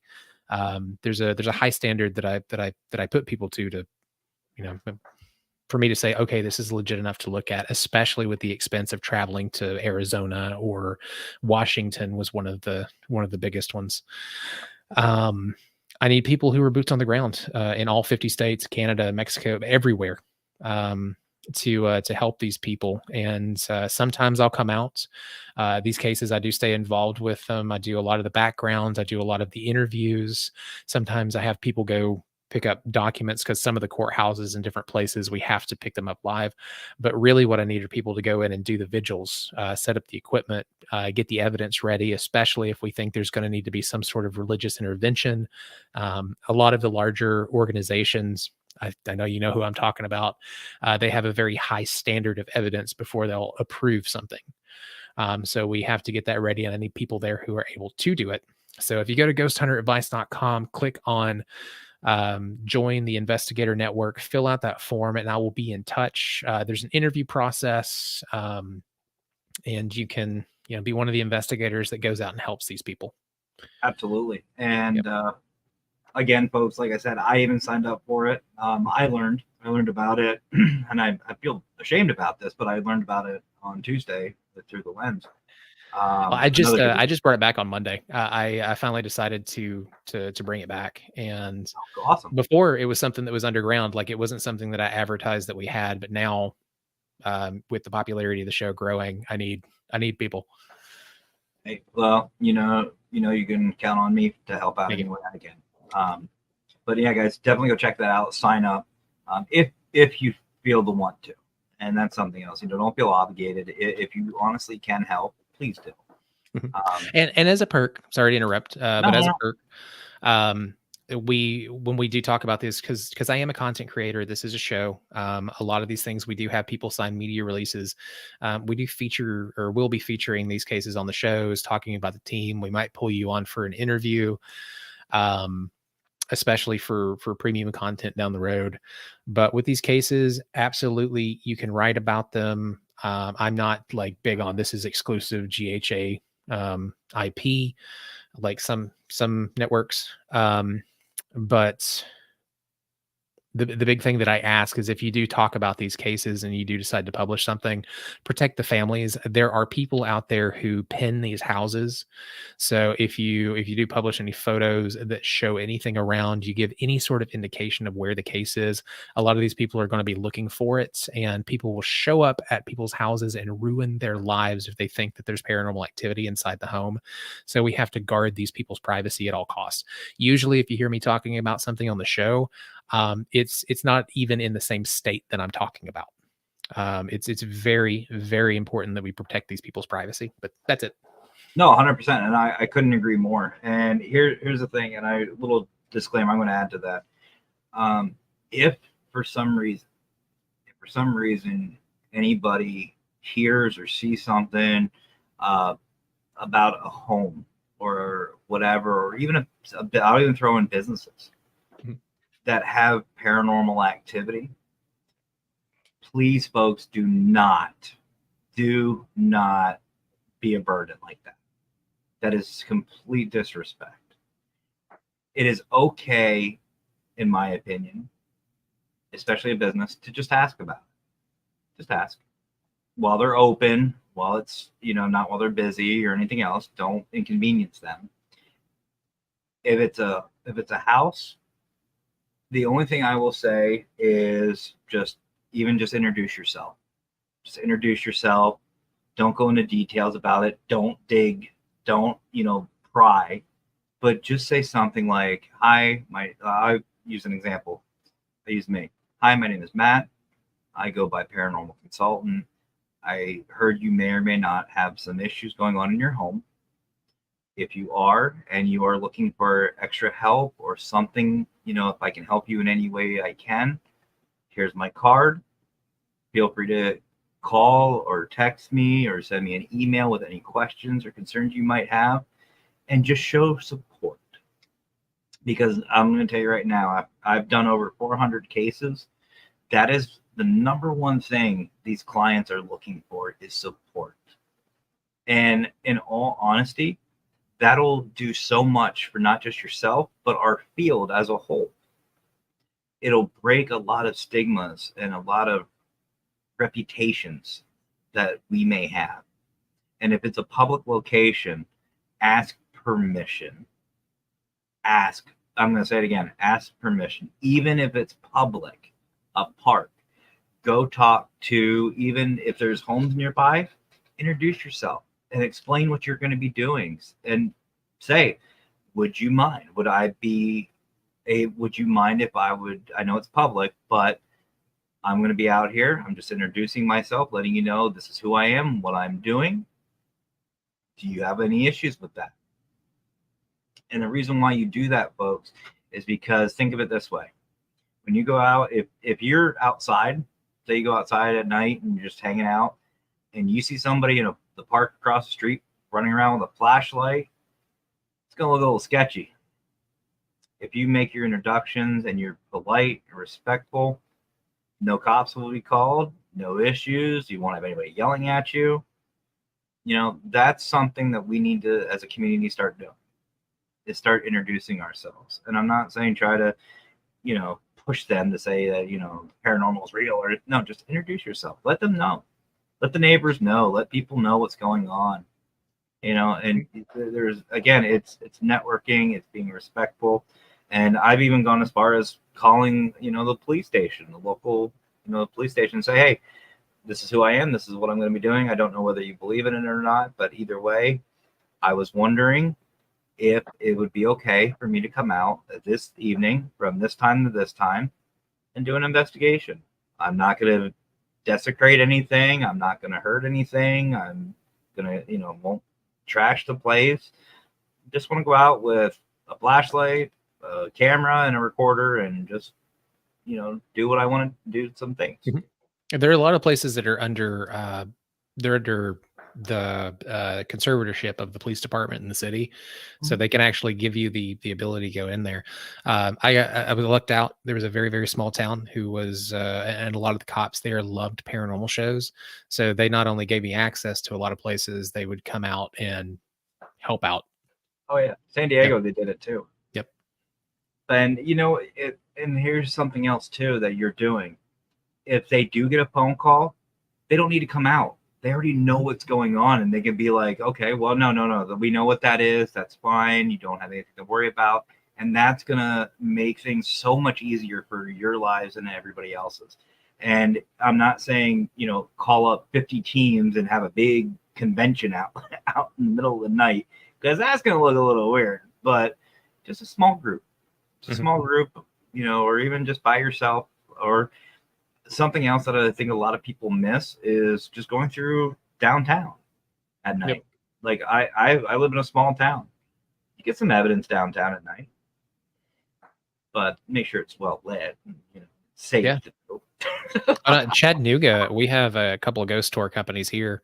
Chattanooga is right next to Chickamauga Battlefield. We were the railroad's gateway into the Deep South during the Civil War, and then with organized crime from the 20s and 30s and Prohibition, our streets. There are times that it was an absolute bloodbath, and with the history and stuff here, you can get a lot just walking around. I do the ghost tours every once in a while just to go out and see stuff, and you'd be surprised the EVPs, the fun stuff that you can get from just going on a tour, as well as learning some of the history.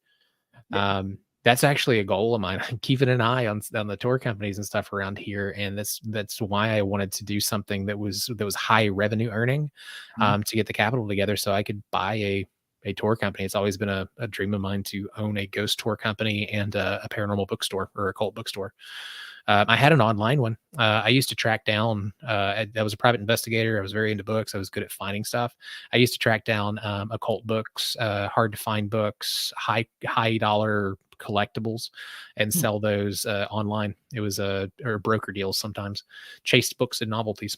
That was the yeah. See, again, another tangent, but I mean, this would be something like the Wicked Queen and I were even talking about, and I hope and pray that our mission at Parapost really takes off, because like I told Brian, I'd love to have, even in this small town or one of the malls in the area, open up a storefront,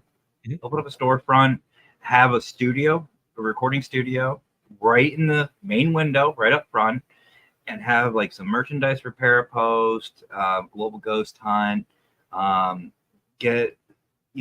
Mackenzie was always talking about setting up some kind of a cult thing with crystals and incense and a bunch of herbs and stuff. Like, set all that up and have a little metaphysical store. Yep. American Hauntings does that.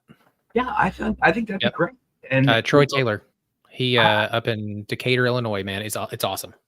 And I'd even love to have like a little, like when I do the lives, if I do like a live, when I do my live podcast, have an audience, have the audience involvement, put a microphone over with the audience, have a little camera set up, and just talk to the audience about what they like, and talk to them about like what EMF's about, and just have some fun. I think that'd be great, because there's really, I've seen a lot. I don't know if you guys have it down there, but there is at one of our malls, there's a radio station that has a little storefront they have set up, and they do their radio show right in the main window, and they have a little speaker that you can stand there and listen and stuff like that. I think a paranormal thing would be really fun to have.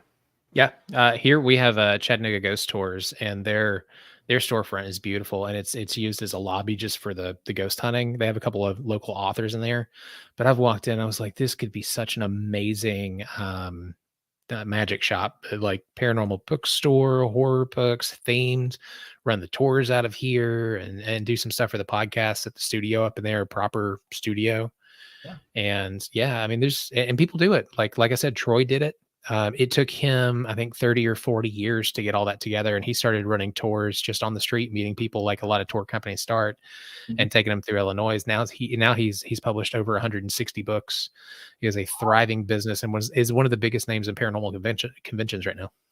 See, and something else too that'd be a lot of fun is get these people who build equipment, and have an equipment shop right in there with it. Like, you can get everything paranormal. You can get recorders, SLSs, SLXs, whatever.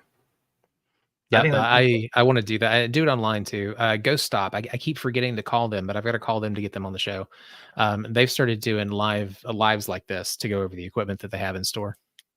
cool. See, I mean, that's something that I missed out on. Like believe it or not, and this has nothing to do with anything else, just because I think it'd be cool, is to talk to people like Ghost Stop or the Ghost Hunter store.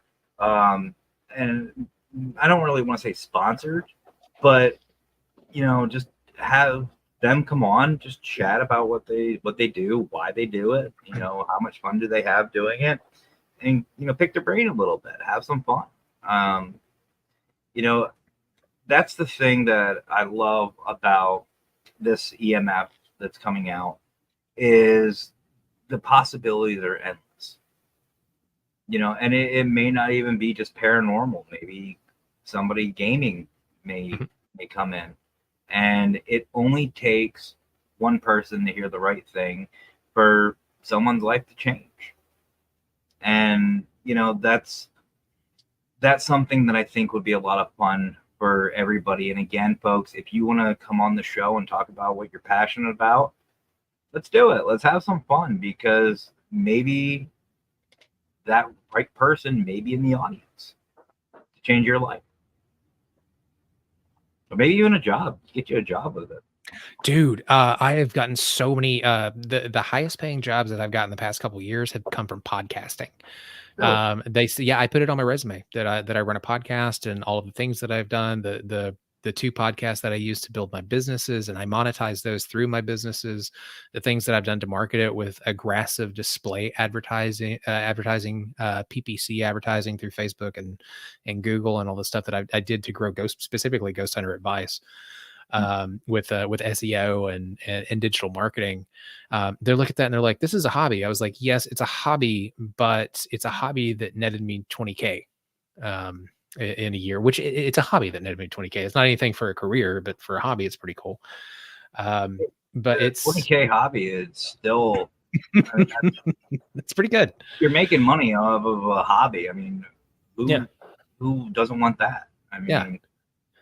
But they look at it and they're like, oh my God, yeah, that's really, really cool. I was like, yeah, I had a couple of, I had a coupon for $100 free worth of Google advertising, and I launched that as $20K from a podcast. It looks good on a resume. I never would even thought to put. See, this is the whole point of the EMF podcast, folks, right here. Mm-hmm. Like I've never even thought to put the podcasting. Yeah. Excuse me, on my resume. Content creation is incredible. So people are like, okay, so you can talk to people and you have soft skills. That's really cool. You're able to do something complicated and get it out into the world. A lot of people want podcasting, content marketing, and content creators. That's a job now inside of a corporate structure. So they're always looking for people that they can push over to that, because there's not really a degree for it. Yep. See, I'm gonna have, you know what? I'm actually gonna do that tonight. I'm gonna have podcasting to my resume. I mean, don't get me wrong. I will say I do love my new job. Mm-hmm. They have treated me so well, especially with the medical stuff going on. They have supported me, and I can't speak more higher of that company. But I mean, if a job would have me do this, I mean, not just EMF and the paranormal consultant stuff, but even as their own, I'd love to do that. I think that'd be a lot of fun. It's fun. I've got a work from home job. Yeah, so that's the big one too. With sales, like podcasting, you do it from home, so you have those skills for keeping yourself organized. But like, there was one job in particular, I went in and I was over this. It was a large corporation. I was over their fitness, but they're like, oh, you're a content creator too. So then suddenly I was drafted into the marketing department, and I was doing internal marketing. And then L&D wanted me because they wanted better sound, so I came in and started sound consulting for learning and development. So all of the training videos and stuff that were going out to all the corporate officers and all the personnel, I'm like, okay, so let me reset your microphones for you. Very nice. It's just like carryover. Yeah, I'm serious. I'm not even joking. I'm going on Indeed tonight, and I'm putting that as podcasting. But that's really cool. So again, folks, I know we got on a little bit of tangent. We were over 2 hours, and see, Yeah, that's one thing I long one. love about. I love about hanging out with people like yourself, Brian, and really everybody in our community is we can take a topic that really, let's just say, has no substance. It's anything, and we can turn it into something that it shows passion, it shows fun, and it has content. To be honest, obviously, people are still watching, Mhm. but again, folks, if you want to be a part of this new show, EMF Empowering My Field, all you have to do is shoot me a message on the email that is in the chat. Paranormal Consultant 0. Don't ask me about the zero. It's just what Google had at gmail.com. And let me know you want to be on the show. You don't even need to tell me what you want to talk about. Just say, I want to come on the show. Let's go. Let's have some fun. Or you can shoot me a direct message on Facebook. Leave it in the comments, whatever you want to do. I'd be more than happy to have you on. It will be a once a week thing. And if there's no guest, okay, well then I'll do some gaming or we'll just hang out and see what happens. But either way, it's going to be a lot of fun. We're going to find out a lot about us, a lot about our community, learn some new things. But the main thing is have fun. Have fun. And the one thing I think Tanner and I want you guys to really take out of this 2 hours is take care of yourself. Take care of yourself mentally, physically, emotionally, and just in total. Because no matter the content, no matter what happens in your life, you, number one, are not alone. You are never alone in this community. Whether it's Parapost, other networks, whatever, you are never alone. Just reach out. If you can hear our voices, you have somebody to go to. And I know Tanner and myself, we are always available, amongst others, are always here for you. And it's okay to be a little selfish like that, to take care of yourself. And no matter what happens, it is only going to be for a short time. And I'm not saying a day or two. Even 6 months is still a short time in the big perspective. I've gone through so much in the past year, 2 years, 3 years, that it's okay to take a break. But I've done some things. I've been at rock bottom mentally, and I made it through. I've had a lot of physical things that needed to get fixed, like my surgery. I thought I might lose my job. I didn't. Thankfully, I didn't. But what I'm saying is, folks, is your mental health is very, very important. And no matter what happens, there will always be somebody there for you, and you will get through it. Asking for help is not a sign of weakness. In actuality, and I'm sure Tanner will agree with me on this, the strongest thing you can do is ask for help. Mm-hmm. That is the strongest thing. So seriously, folks, reach out. And again, Amanda just popped in. Hey, Amanda. Welcome. Here's Pam. And Pam. I miss you. Much love to you, Pam. And Pam's going to be on Paranormal Happy Hour, actually, Wednesday, I think. Paranormal Happy Hour? What's that? Ooh, that is a good show. That is a very good show. I'm in. Yeah, well, basically. No, Suzette does an amazing job. That is such a fun show. I love it. I'll tell you, I'll send you the link. Cool. I'll send you the episode with Pam on it. Yeah. But there it is. Wednesday at 5:30. Cool. Yep, I'll send you the link, Tater. So that way you can see it, and we'll be in the chat supporting Pam and Suzette. It's a blast. But anyway, folks, it is, again, EMF. I can't reach out. I can't say enough. EMF is so much fun. It's going to be a blast. I'm excited for this. I've never been more excited for a start of a show than I am for EMF. And again, it's empowering my field. Anybody and everybody is welcome. I want to know what you are passionate about, paranormal or not, arts and crafts, mechanics, fishing, D&D, anime, gaming, anything you want to talk about and share your passion with everybody, come on. Let's come on the show, talk about it. Let's have some fun with it. Let's learn together, and let's mainly have fun. And again, you can just shoot me a message at paranormalconsultant0@gmail.com. Shoot me a message on Facebook, Paranormal Consultant. Message me on YouTube, the chat, whatever. However you want to get a hold of me, and you are more than welcome. And you don't need high-end equipment. You don't need anything. Just bring yourself as you are. And let's celebrate everybody. Let's celebrate. Celebrate our community. Celebrate each other. And let's learn. So, anyway.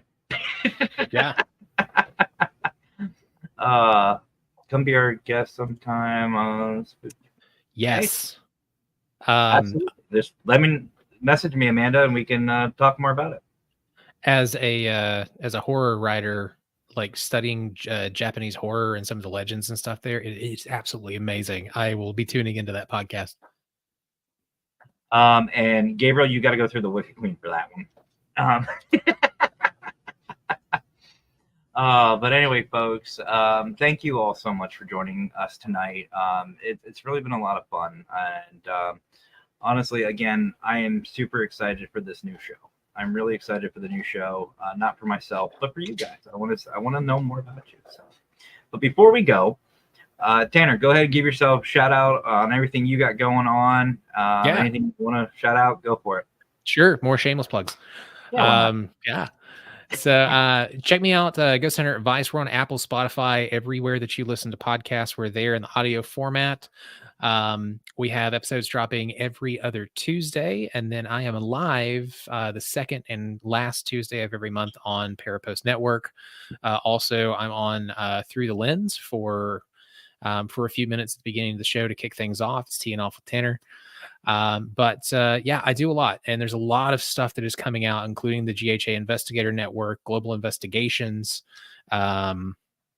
Through that, if you want to stay informed, you want to know what's coming out, and you want to know about the events, the lives, the books that are coming out this year, go ahead and go over to ghosthunteradvice.com.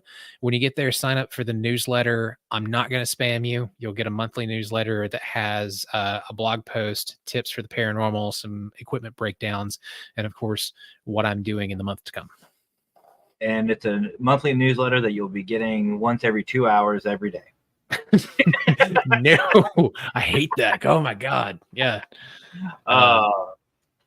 But no, and don't forget also, folks, if you're in the paranormal field and you are looking to help more, Tanner also has something on Ghost Hunter Advice to where you can jump in and help out in the local community, sign up. Yep. I've done it, and there's more information on ghosthunteradvice.com. Go check it out. If you need an investigation, you can go ahead and click the request investigation. Used to, people just called in and they were telling their stories on the show, but I decided, like, a lot of people don't want to be public about it. So if you want help on the down low, just click request investigation. Give me as much detail as you can. I'll be in touch within 24 hours. There you go. Also, I'm a realtor. If you got a haunted house, I'll help you sell your haunted house. Got one in Central PA that's fairly cheap. Let me know. Never mind. I was going to go somewhere very bad with that, but anyway, we'll say that for another show. But before we get going, I do want to say, give my shout outs as well. You've heard Tanner and I mention this a couple times tonight. Parapost Network. Huge shout out to Brian, who is the creator, CEO, founder, whatever you want to call him. He's the head honcho. He's the Mister of Parapost Network. If you guys don't know what that is, welcome to the show. But Parapost Network is amazing, guys. Go over to Parapost Network Central on Facebook. You'll find not just Ghost Hunter Advice. You'll want to find my new show coming up, but you'll find a lot of amazing podcasts with amazing hosts and a great guests. Go check them out. You could also go to parapost.net, sign up for the Parapost network itself. Basically a paranormal Facebook minus all the drama. You can start networking with teams, people from all over the world for free. All you need is an email. And you can find new haunted locations, talk about anything you want paranormal, including equipment. Go check it out, parapost.net, or you can download the app on your Android or iPhone. Doesn't matter, either one. Again, it's free. Just sign up, guys. You will not regret it. Also, it's coming up very, very soon, the Global Ghost Hunt. 10-day celebration of teams and locations from all around the world, hence the global part. Go check it out, guys, globalghosthunt.com. We will be starting the investigations on the 25th, so that is coming up very, very, very, very soon. Go to globalghosthunt.com for more information. And if you want to watch and support these teams and the locations, you can find us on Global Ghost Hunt on Facebook or on YouTube. You can watch them for free. It's real investigators, no editing, no the Hollywood stuff. It is actual investigations, legit paranormal teams. And I have a look at the schedule. I've seen the schedule. You guys can see it too if it's on Facebook. You will not regret it. There is some amazing teams and amazing locations this year. And I'm super, super excited to watch them. So go, guys, go check it out for times and details. And then one shameless plug for me. Again, Paravid Studios is back up and running. If you need an intro, outro, promo video, commercial, whatever you want, it doesn't have to just be, yeah, sorry, Amanda, I didn't mean to burst your bubble. If you need anything, basically any video or any type of content to promote what you're up to, it doesn't have to be paranormal. Let me know. Paravid Studios is open. It's on Facebook. You can find me, message me for prices, details, all that good stuff. And I try to be really affordable. So don't worry about it. We can talk, but you're not going to break your bank about it. But you won't get. I do what I can. I do what I can. I'm just saying that. But anything else for you, Tanner? You want to talk? Nah, that's it, man. This is fun. It was a really great time, guys. Don't go anywhere because I am going to play the promo video as the outro. But please, guys, join me Wednesday at 6 p.m. Eastern time for the very first initial episode of Empowering My Voice podcast. I gotta get used to that. It's not podcast, it's podcast, or EMF. Where we're going to be talking to a very special individual who we will talking to them again about something very interesting. I think you guys will really enjoy it. And again, if you want to be a part of EMF, shoot me a message. I'll just keep it simple. Just shoot me a message. We'll get you on. But anyway, guys, thank you so much for joining us tonight. Tanner, my brother, thank you so much for hanging out with me. It's been too long. We have got to keep this going because I love it. I love hanging out with you. But anyway, guys, I guess there's really there's only one more thing left for me to say. And man, I miss this. Y'all have yourselves a great rest of your night. Stay safe, guys. Seriously, stay safe. That's the main thing. Stay safe. And as always, folks, missed it. You know it. Do you remember it? I know, corny as hell, wouldn't that? Anyway, happy awnings.